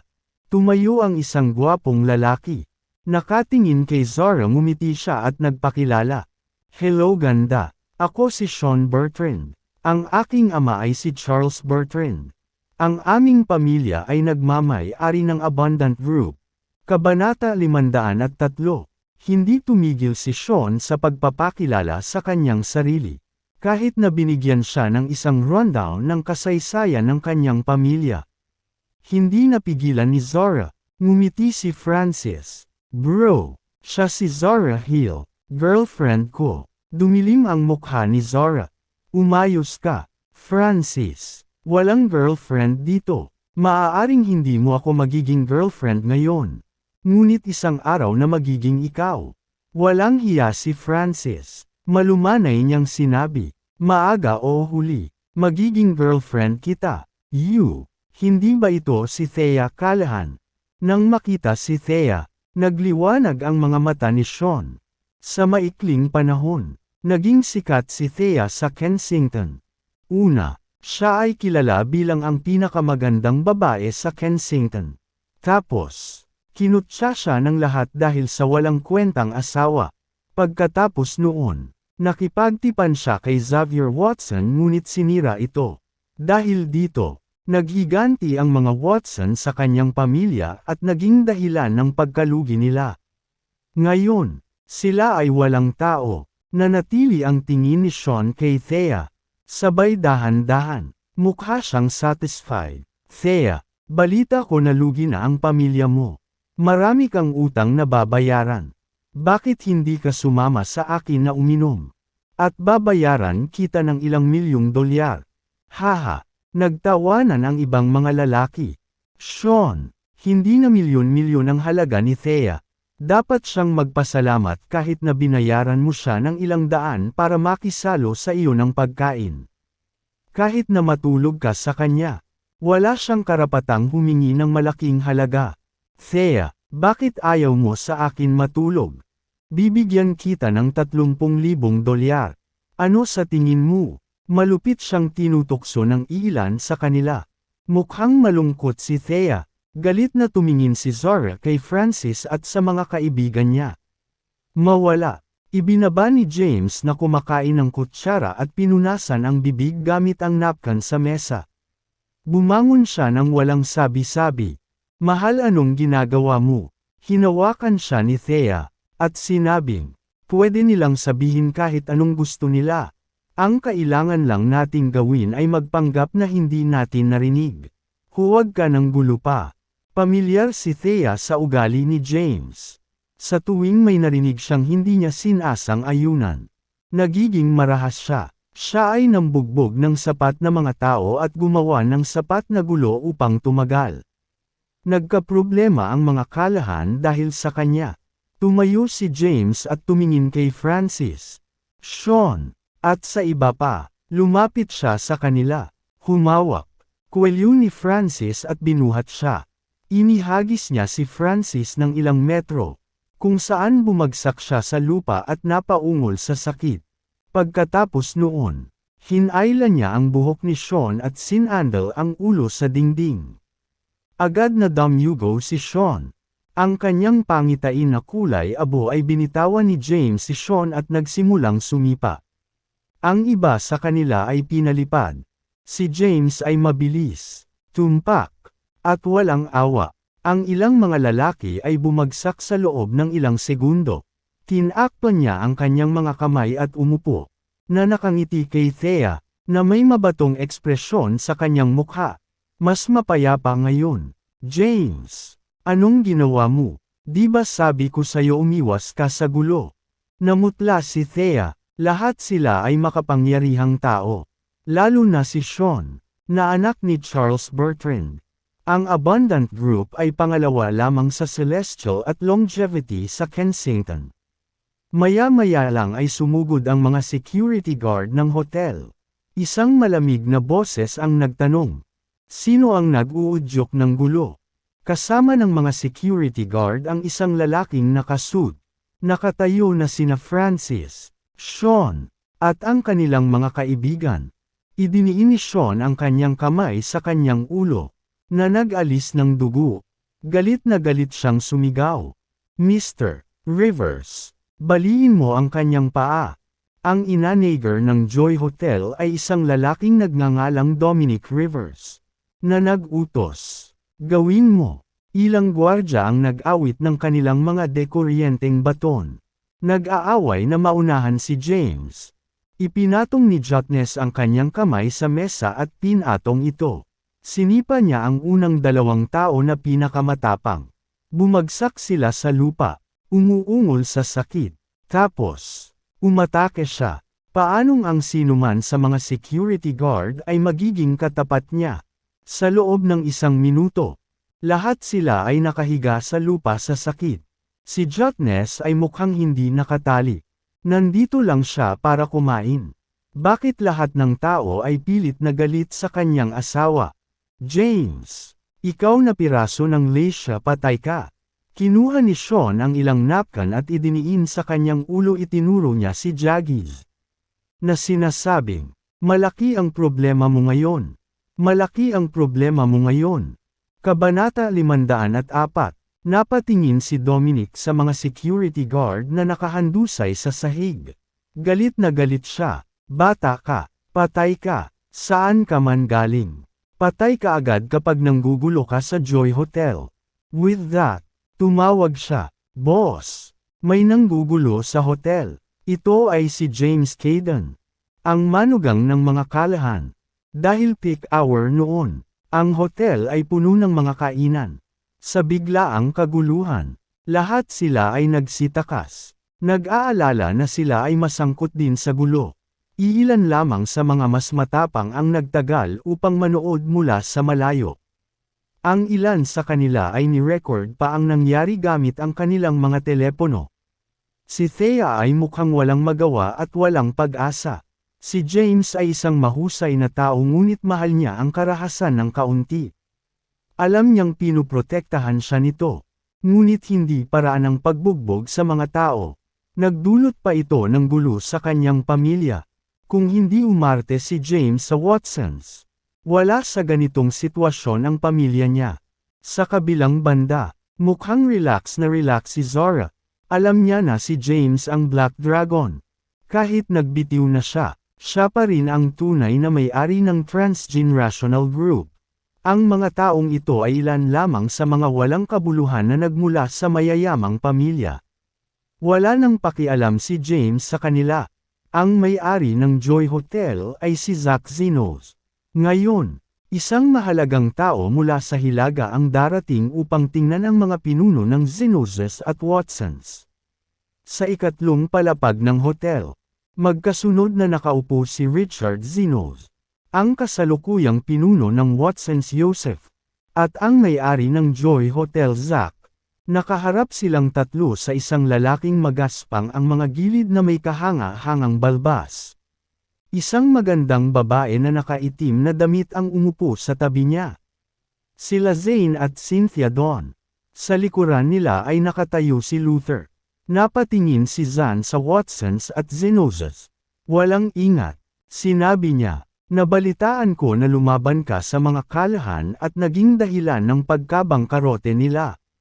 Kumunat ang noo ni Richard. Bakit may isang taong kasing halaga ng pagtatanong niya tungkol sa bagay na ito? Ang kasalukuyang pinuno ng Watsons na si Joseph ay nagsuot ng isang mamamatay tao na ekspresyon. Malamig na sabi niya, nakuha ng mga kalahan ang nararapat sa kanila. Nasa kamay nila ang dugo ng kapatid ko. Ang aking pamangkin ay nasa ospital pa rin. Naka-wheelchair sa buong buhay niya. Ito ay simula pa lamang. Papatayin ko ang bawat miyembro ng Kalahans ng dahan-dahan. Hindi inaasahan ni Zane na magiging ganito kakomplikado. Ang awayan sa pagitan ng mga Kalahan at Watsons. Nakikipagpulong siya sa mga pamilyang ito na umaasang maresolba sa kanilang mga issue. Na nag-iisip na tulungan si James mula nang mailigtas niya ang kanyang anak. Isang beses na iniligtas ng manugang na lalaki ng Kalahans James ang aking anak na babae. Pwede mo bang hayaan ang bagay na ito bilang isang pabor? Sinabi ni Zane ang layunin ng kanyang pagbisita. Dumilim ang mukha ni Richard. Zane, sino ka kay James? Oh, curious naman si Zane. Aniya, wala akong alam. Bakit hindi mo sinasabi sa akin? Sabi ni Richard. Siya ang Black Dragon na nawalan ng posisyon. Noong siya pa ang Black Dragon, ginamit niya ang kanyang kapangyarihan para supilan ang 5 Provinces Business Alliance at bumili ng transgenerational New City sa napakababang presyo. Tumango si Joseph at idinagdag. Sobrang gulo ni James para sa pamilya ko. Hindi magiging madali na bitawan ang lahat ng ito. Sa wakas ay nahuli na rin ni Zane. So siya ang Black Dragon. Sinasabi ng alamat na ang kanyang lakas ay walang kapantay at ang kanyang mga kasanayan sa medikal ay walang kapantay. Ang lahat ng ito ay totoo. Hindi nakakagulat na wala siyang pakialam sa 10 bilyong dolyar. Siya ang may-ari ng transgenerational. Nagulat din si Cynthia, hindi niya inaasahan na ang kanyang tagapagligtas ay ang Black Dragon. Ang dating general ng Southern Plains. Hindi ba siya patay? Hindi ba siya namatay sa Mount Thunder Pass sa kabila lang ng Southern Plains? Ilang araw na ang nakalipas. Nagluksa ang bansa para sa kanya. Paanong buhay pa siya? Matapos malaman ang tunay na pagkatao ni James. Natagpuan ni Zane ang kanyang sarili sa isang atsyara. Ito ay isang mahirap na isyu upang malutas. Kung siya iyon, lalabanan niya si James hanggang kamatayan. Kung ito ay pang-araw-araw na issue, sigurado siyang malulutas niya ito. Gayunpaman, ito ay tumakbo ng masyadong malalim. Kahit na siya ay medyo makapangyarihan sa Hilaga. Ang Five Provinces Business Alliance ay nakikialam din. Nawala siya sa kanyang iniisip. Pagkaraan ng ilang sandali, nagtanong siya, mga ginoo, paano natin ito malulutas ng mapayapa?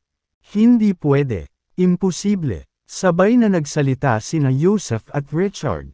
Nakita ko. Kung ganoon, kalimutan mong dumaan ako. Walang ibang sinabi si Zane kundi tumayo. Fair na. Maya-maya lang ay nakatanggap ng tawag si Zack. Sige, nakuha ko. Pagkatapos niyang ibaba ang tawag, sinabi niya, Tay, may nanggugulo sa hotel. Oh, sino ta? Tanong ni Richard. Napatingin si Zack kay Zane na aalis na. Nag-aalangan. Sa wakas, sinabi niya, si James pala. Smack. Ipinatong ni Richard ang kamay sa mesa at tumayo. ****. Hindi pa nga ako nakakagawa ng kahit na anong aksyon. Andito siya nanggugulo sa hotel ko. Tingnan natin kung ano ang nangyayari. Napakunot ang noo ni Zane nang marinig ang usapan. Hinatak ni Cynthia ang braso ni Zane. Dad, nangako ka na si James ang magiging personal kong doktor. Naguguluhan si Zane. Kung sino pa man ito, magagawa niyang kumbansihin ang mga ito. Gayunpaman, ito ay ang Black Dragon. Ang dating general ng Southern Plains at isa sa 5 commander ni Saul. Gitling, kahit nagbitiw na siya pa rin ang may-ari ng Transgenerational Group. Bakit niya papakinggan si Zane? Kabanata 505, Cynthia, wala akong pakialam. Wala akong pakialam. Nagsimulang magdinding si Cynthia. Sige, bumaba na tayo at tingnan natin. Sa unang palapag ay tiningnan ni James sina Sean, Francis, at ang manager ng hotel na si Dominic. Sinabi niya, inaasahan kong makita kung paano mo ako tapusin. Ako ay humihingi ng paumanhin. Humakbang si Thea, bakas sa mukha niya ang paghingi ng tawad. Yumuko siya ng malalim at humingi ng tawad. Ginoo, Leland, Mr. Bertrand, pasensya na. Mangyaring tanggapin ang aking paghingi ng tawad sa ngalan ni James. Darling, anong ginagawa mo? Hinayla ni James pabalik si Thea. Bakas sa mukha niya ang inis.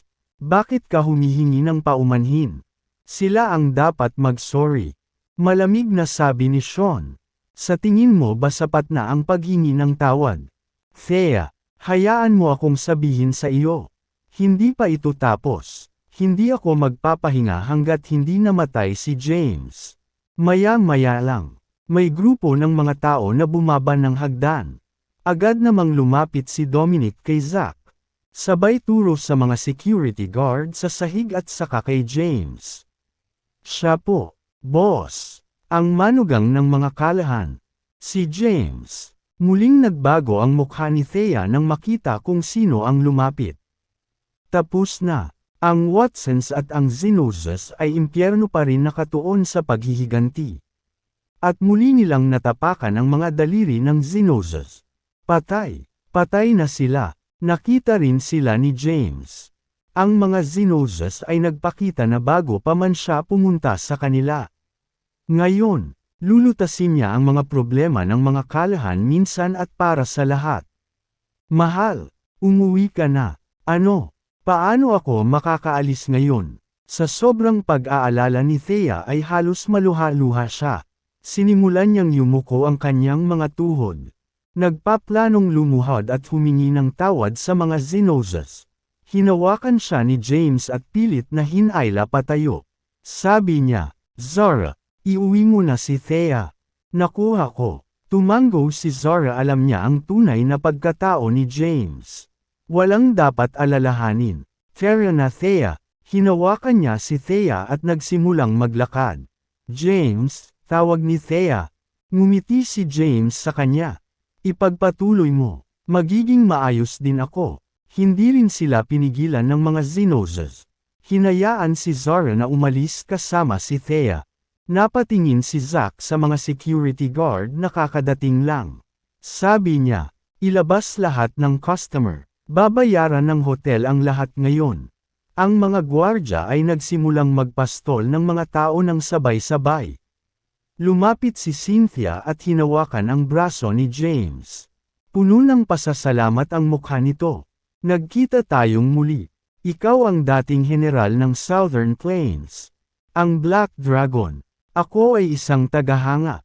Itinulak ni James ang kamay ni Cynthia sa kanya. Girl, kilala ba kita? Ako ay may asawa. Ingatan mo ang sarili mo. Si Cynthia ay walang pakialam. Ginoo, Hayden. Lumapit si Zane sabay lahad ng kamay. Nagalak akong makilala ka. Ako ang ama ni Cynthia. All thanks to you today. Otherwise Cynthia, walang ingat na ibinigay ni James ang kanyang kamay. Huwag mo nang banggitin. James. Nagnganga ang mga ngipin ni Joseph. Tinitigan si James na may galit sa mga mata. Tumingin si James sa kanya. Nagtanong, at sino ka? 3/5. Maingat na binigkas ni Joseph ang bawat salita. Joseph Watson, kapatid ko si Gavin, at pamangkin ko si Xavier. Oh, isang monosyllabic na sagot ang ibinigay ni James. Ikaw ang Watsons. Bibisitahin sana kita at ang Zenoses.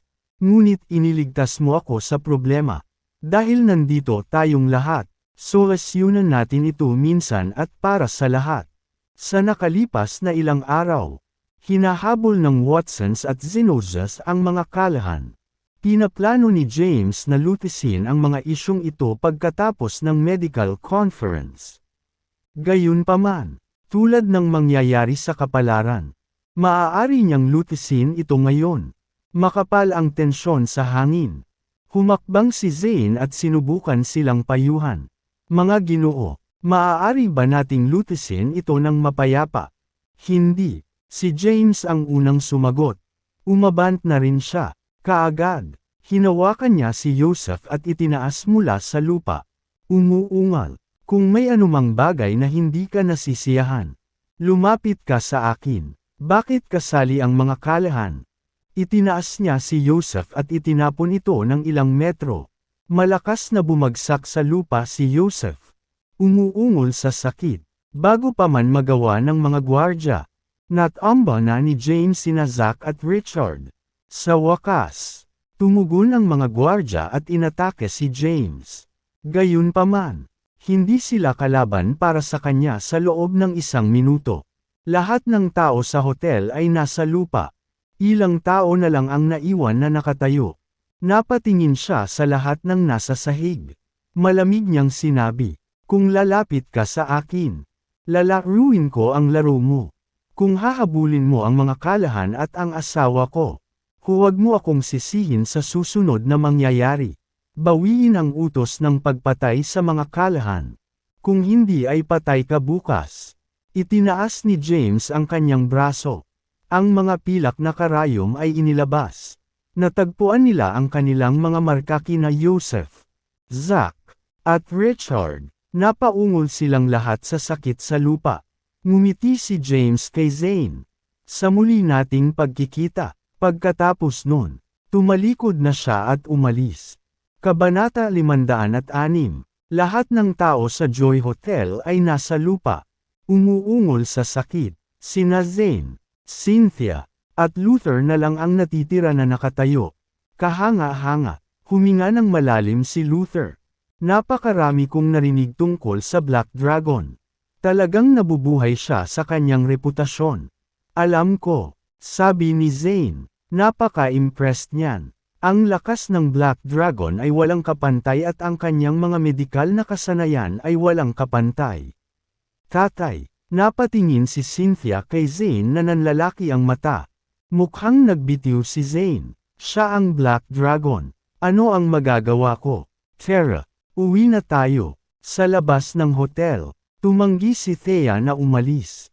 Alam niya kung ano ang kaya ni James. Wala sa kanila ang magiging katugma niya. Nag-aalala siya na nagdudulot pa ito ng gulo sa kanyang pamilya. Habang pinipiga niya ang kanyang mga kamay, lumabas si James. Isang sigarilyo ang nakasabit sa kanyang bibig. Sa kanyang mga kamay sa kanyang mga bulsa, siya ay tumingin ganap na relaxed. Mahal. Nagmamadaling lumapit si Thea, nag-aalalang nagtanong. Ayos ka lang ba? Napangiti si James. Akala mo ba may mangyayari sa akin? Umuwi na tayo. May nataman ka ba? Ano ang lahat ng ito tungkol sa pananakit ng mga tao? Nabubuhay tayo sa isang lipunan kung saan may mga batas. Napag-usapan ko ito sa kanila. Mga sibilisadong tao, kaya nakikinig sila sa akin. It's all right now. Walang pakialam na sabi ni James. Hindi siya pinaniwalaan ni Thea. Nagpumilit siyang pumasok para tingnan. Ano ang makikita? Umuwi na tayo. Hinawakan ni James si Thea habang nagpapalam kay Zora. Zora, tiwala akong mahahanap mo ang daan pa uwi. Bye Thea. Bye James. Kumaway si Zora. Iginiya ni James si Thea sa malapit na parking lot at nagmaneho pa uwi. Sa pagbabalik, tinanong niya siya, patuloy nagiit ni James. Huwag kang mag-alala, wala akong nataman. Nang marinig niya iyon, nabuhayan ng loob si Thea. Pagkaalis ni James, lahat ay ipinadala sa ospital. Kasabay nito, ang Watsons, Zinoses, Lelands, at Bertrands ay nagtipon sa ospital. Hindi masyadong maganda ang kalagayan ni Mr. Zinos. Ang ilan sa kanyang mga function sa katawan ay lumalala sa isang kahanga-hangang bilis. Base sa kalagayan niya ngayon, 1 linggo na lang ang kanyang mabubuhay. Ginoo, hindi rin maganda ang takbo ni Watson. Ang ilan sa kanyang mga organo ay nagsimulang magsara. Nang marinig ng mga pamilya ang sinabi ng doktor, nagngangalit ang mga ito. Dapat mamatay si James. Patay na ang tito ko dahil sa kanya. Nasa ICU pa ang pinsan ko. Ngayon, inatake niya ang tatay ko. Hinding-hindi ako mapakali kung hindi ko siya papatayin. Parehong nanumpa ang pamilya na papatayin si James. Agad silang naglunsad sa isang talakayan. Sa huli, nagpasya silang gamitin ang batas laban sa kanya. Hindi na si James ang Black Dragon. Ni-record ng mga kamera ang lahat ng kanyang mga kilos sa Joy Hotel. Hindi nag-aksaya ng oras. Nag-report agad sila sa pulisya. Pumunta ang mga pulis sa hotel at kumuha ng ebidensya. Nang magkaroon na sila ng matibay na patunay, pumunta sila sa Callahans para arestuhin si James.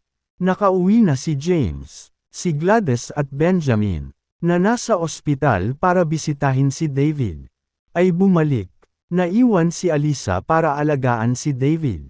Nakaupo silang lahat sa bahay. Knock knock knock. May kumatok sa pinto. Binuksan ito ni Thea. Natigilan siya. Ang mga ganap na armadong pulis ay nakatayo sa pintuan.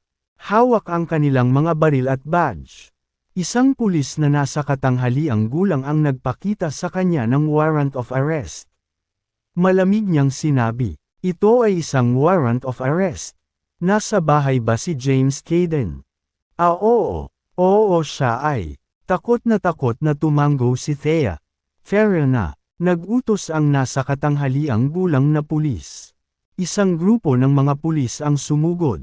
Pagkakita pa lang nila ng pulis, nagtaas ng braso sina Gladys at Benjamin. Si James, nakaupo sa sopa, naninigarilyo, ay nakasimangot nang makita ang pulis. James Caden, pinaghihinalaan mong nagdulot ng sinasadyang pinsala sa maraming partido. Sumama sa amin upang tumulong sa mga pagsisiyasat. Tulad ng sinabi ng nasa katanghaliang gulang na pulis. May ilang pulis na sumugod at nakatutok sa kanila ng mga baril kay James. Kabanata 507. Tumayo si James. Pagtayo niya, hindi sinasadyang umatras ang mga pulis.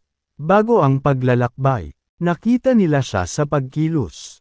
Siya ay isang walang awa na tao. Inilabas ni James ang kanyang mga braso.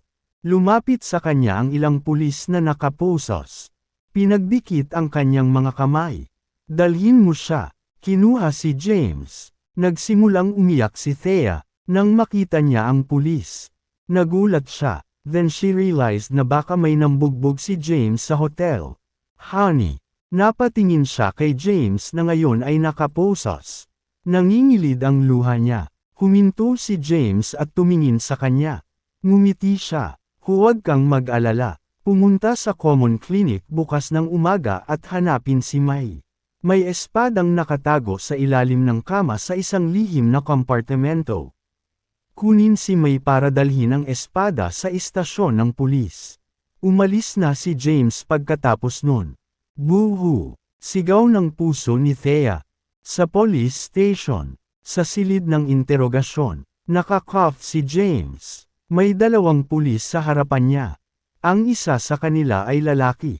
Ang isa naman ay babae. Medyo bata pa sila. Malamang nasa 20s na sila.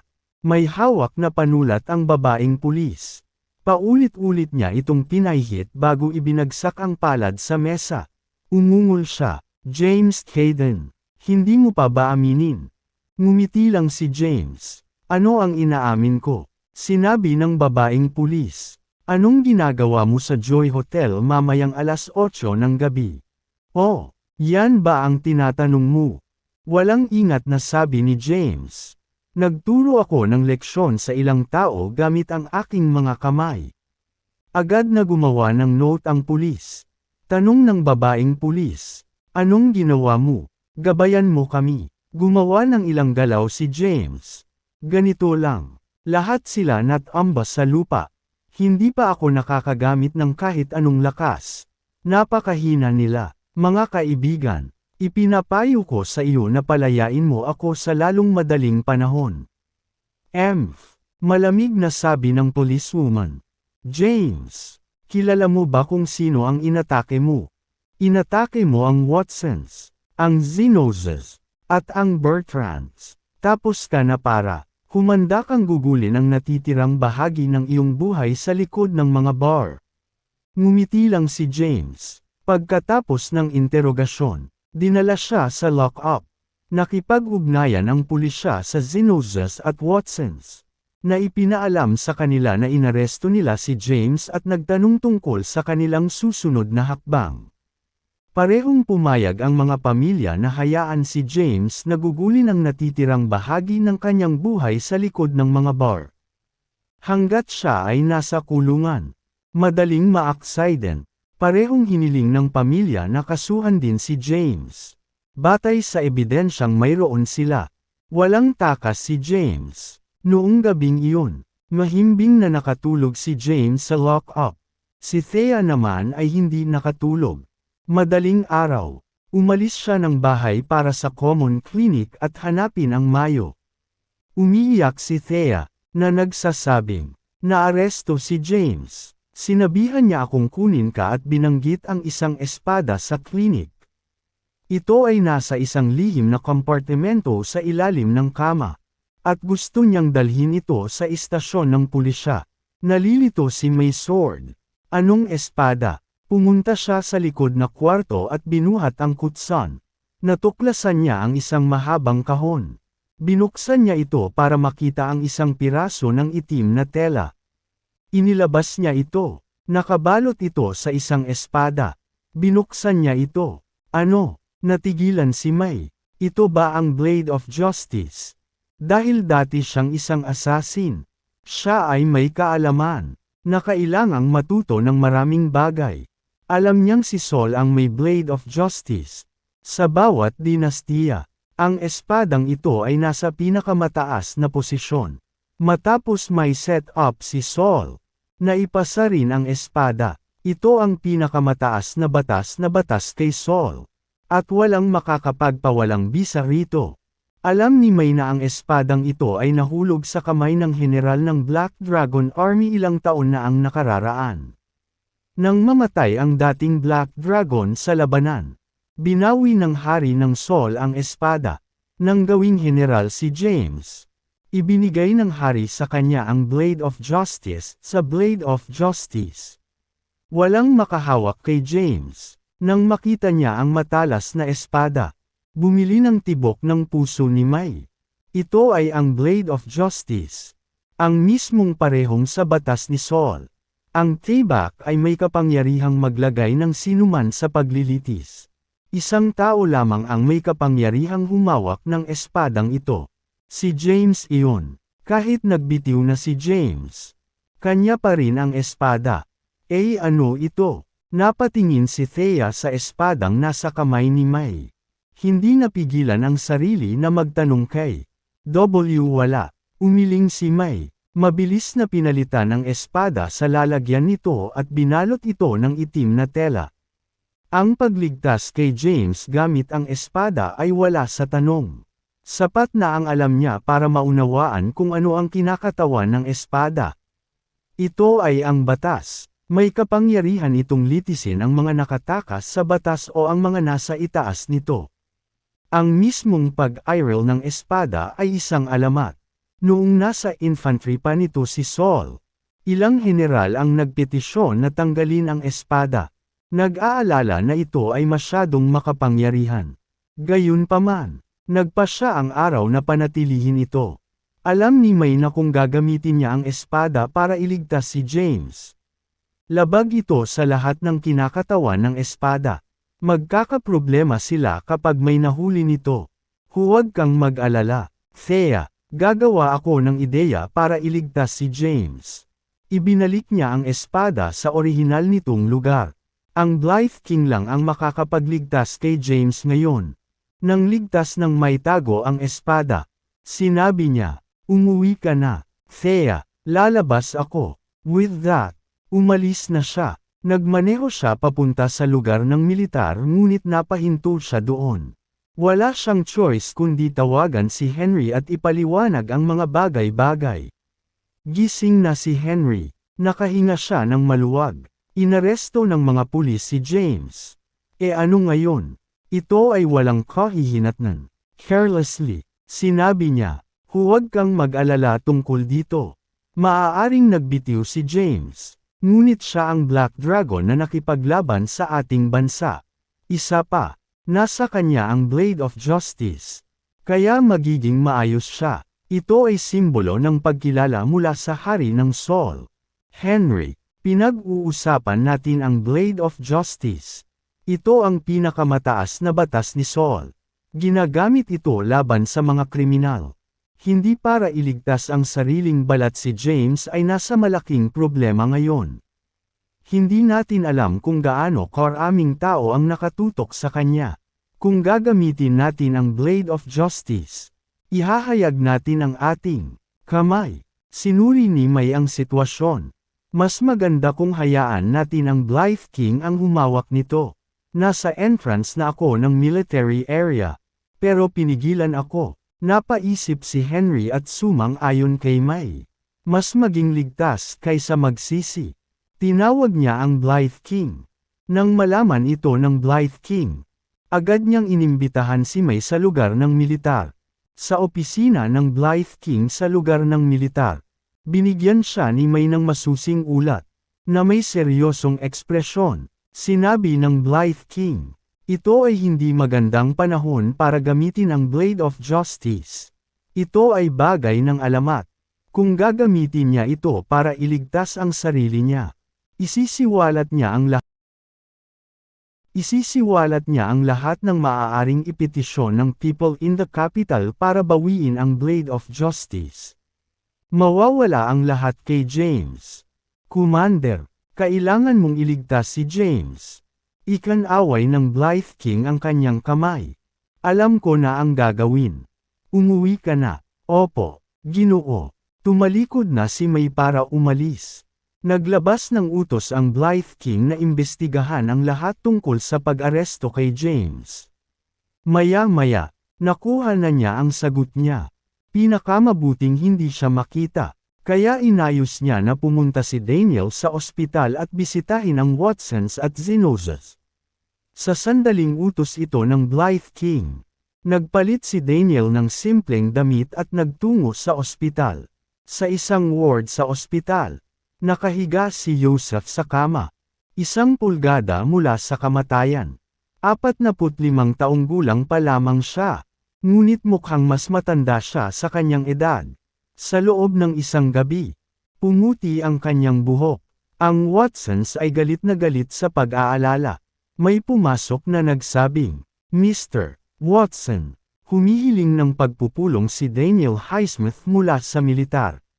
Pasukin mo siya, sabi ni Joseph. Mas mahina ang boses niya kaysa dati. Pumasok si Daniel, sinulyapan niya si Joseph na nakahiga sa kama at walang sinabi. Inaresto ng Watson si James. Base sa video clip lang. Nakakasigurado ka bang may kasalanan si James? Alam mo kung sino siya. Ito ay ngunit isang maliit na hadlang para sa kanya. Ang payo ko ay hayaan mo na ito. General Highsmith. Napakaraming problema ang naidulot ni James sa aking pamilya. Paano ko ito hahayaan? Mahinang sabi ni Joseph na puno ng galit ang mukha. Walang ingat na sinabi ni Daniel. Para maaresto si James. Alam mo ba ang iyong buhay? Ang mga medikal na kasanayan ni James ay ang pinakamahusay. Walang makapagliligtas. Sa iyo ngayong nilason ka na niya. May ilang araw ka na lang. Pag-isipang mabuti. Kung pipiliin mong bitawan ito, matutulungan kita at magsasabi ng magandang salita kay James. Kasabay nito, ipinapayo ko sa iyo na ihinto ang paghabol sa mga kalahan. Napaisip si Joseph. Si James ay hindi kapani-paniwala. Maging ang makabagong gamot ay hindi nakapagpagaling sa kanya. Gusto niyang mamatay si James. Pero ayaw niyang mamatay. As a favor to you. Kakalimutan ko na. Hanggat ginagamot ako ni James. Lalayuan ko rin ang mga kalahan. Tumalikod na si Daniel para umalis. Sa halip ay pinuntahan niya si Richard. Sinabi niya kay Richard ang parehong bagay na sinabi niya kay Joseph. Takot din mamatay si Richard. Ayaw niyang mawalan ng buhay ng ganoon lang. Pagkatapos ng maingat na pagsasaalang-alang, nagpasya siyang hayaan ang buong bagay na dumausdas. Hanggat hindi siya pinagaling ni James. Salamat kay Daniel. Nalutas ang usapan. Sa lock-up sa police station.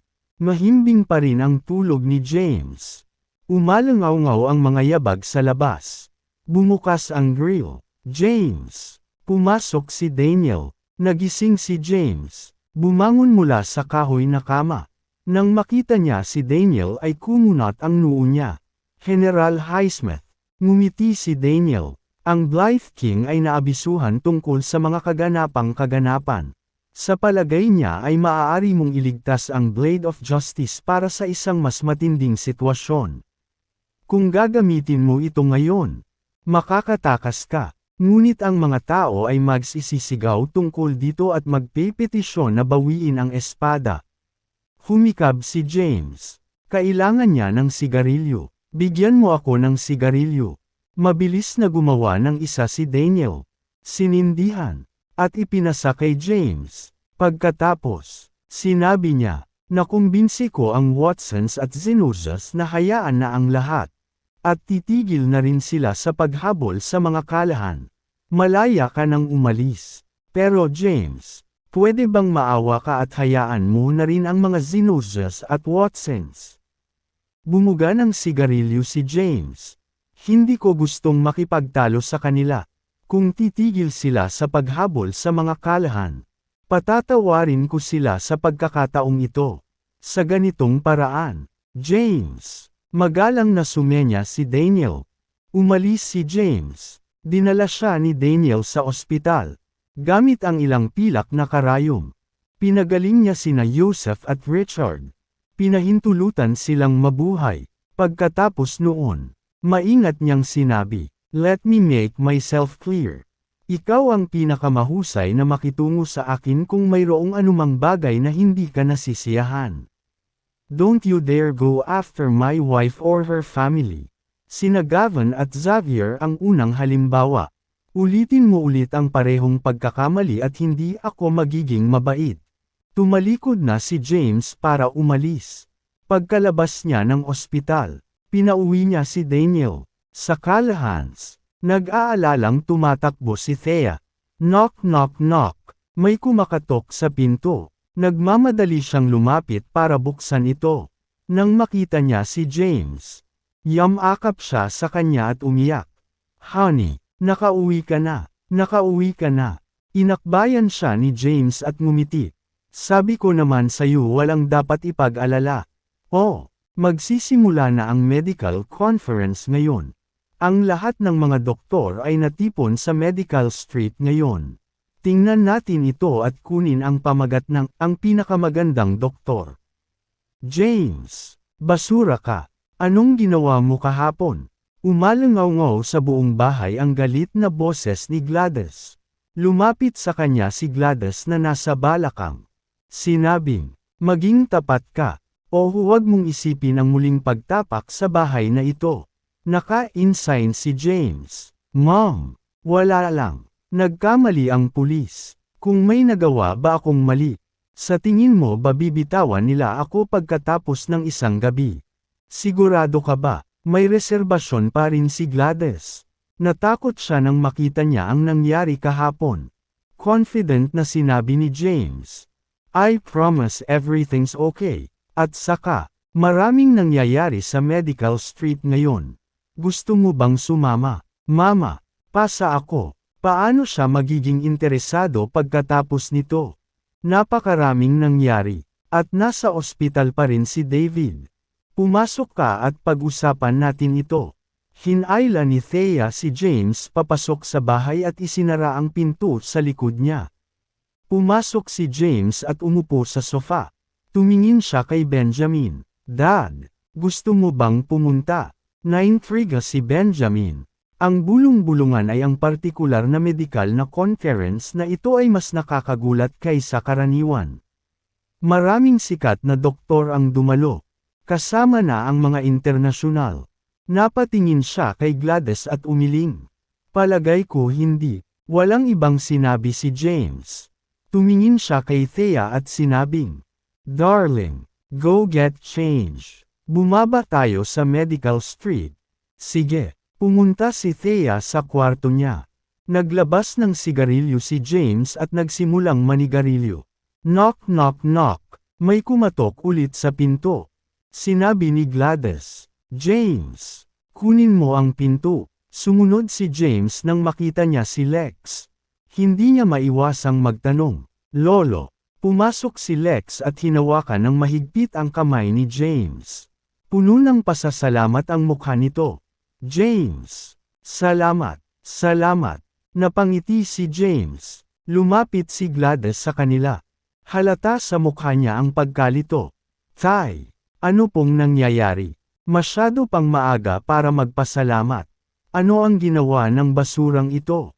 Emosyonal, sabi ni Lex. Kakatawag lang ng korte. Inilista nila ang pagbabawal sa aming villa. At lahat ng aming mga ari-arian ay nailabas na. Hindi na natin kailangan pang bayaran ang utang natin. Oh, mukhang naguguluhan pa rin si Gladys. Tumingin siya kay James. Nagtatanong. At ano ang kinalaman nito kay James? 4/5. Natigilan si Lex. Salamat lahat kay James. Di ba? Ito ba? Napatingin si Gladys kay James. Kinamot ni James ang ilong niya at tumanggo.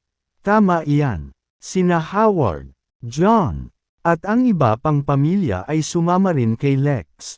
Wala sa kanila ang naniniwala na nalutas ni James ang lahat ng kanilang mga problema. Kung ganoon kalakas si James, hindi sana sila sesunduan ng Watsons at Zenozas. Pinutol ni Tommy si James ng isang masamang tingin.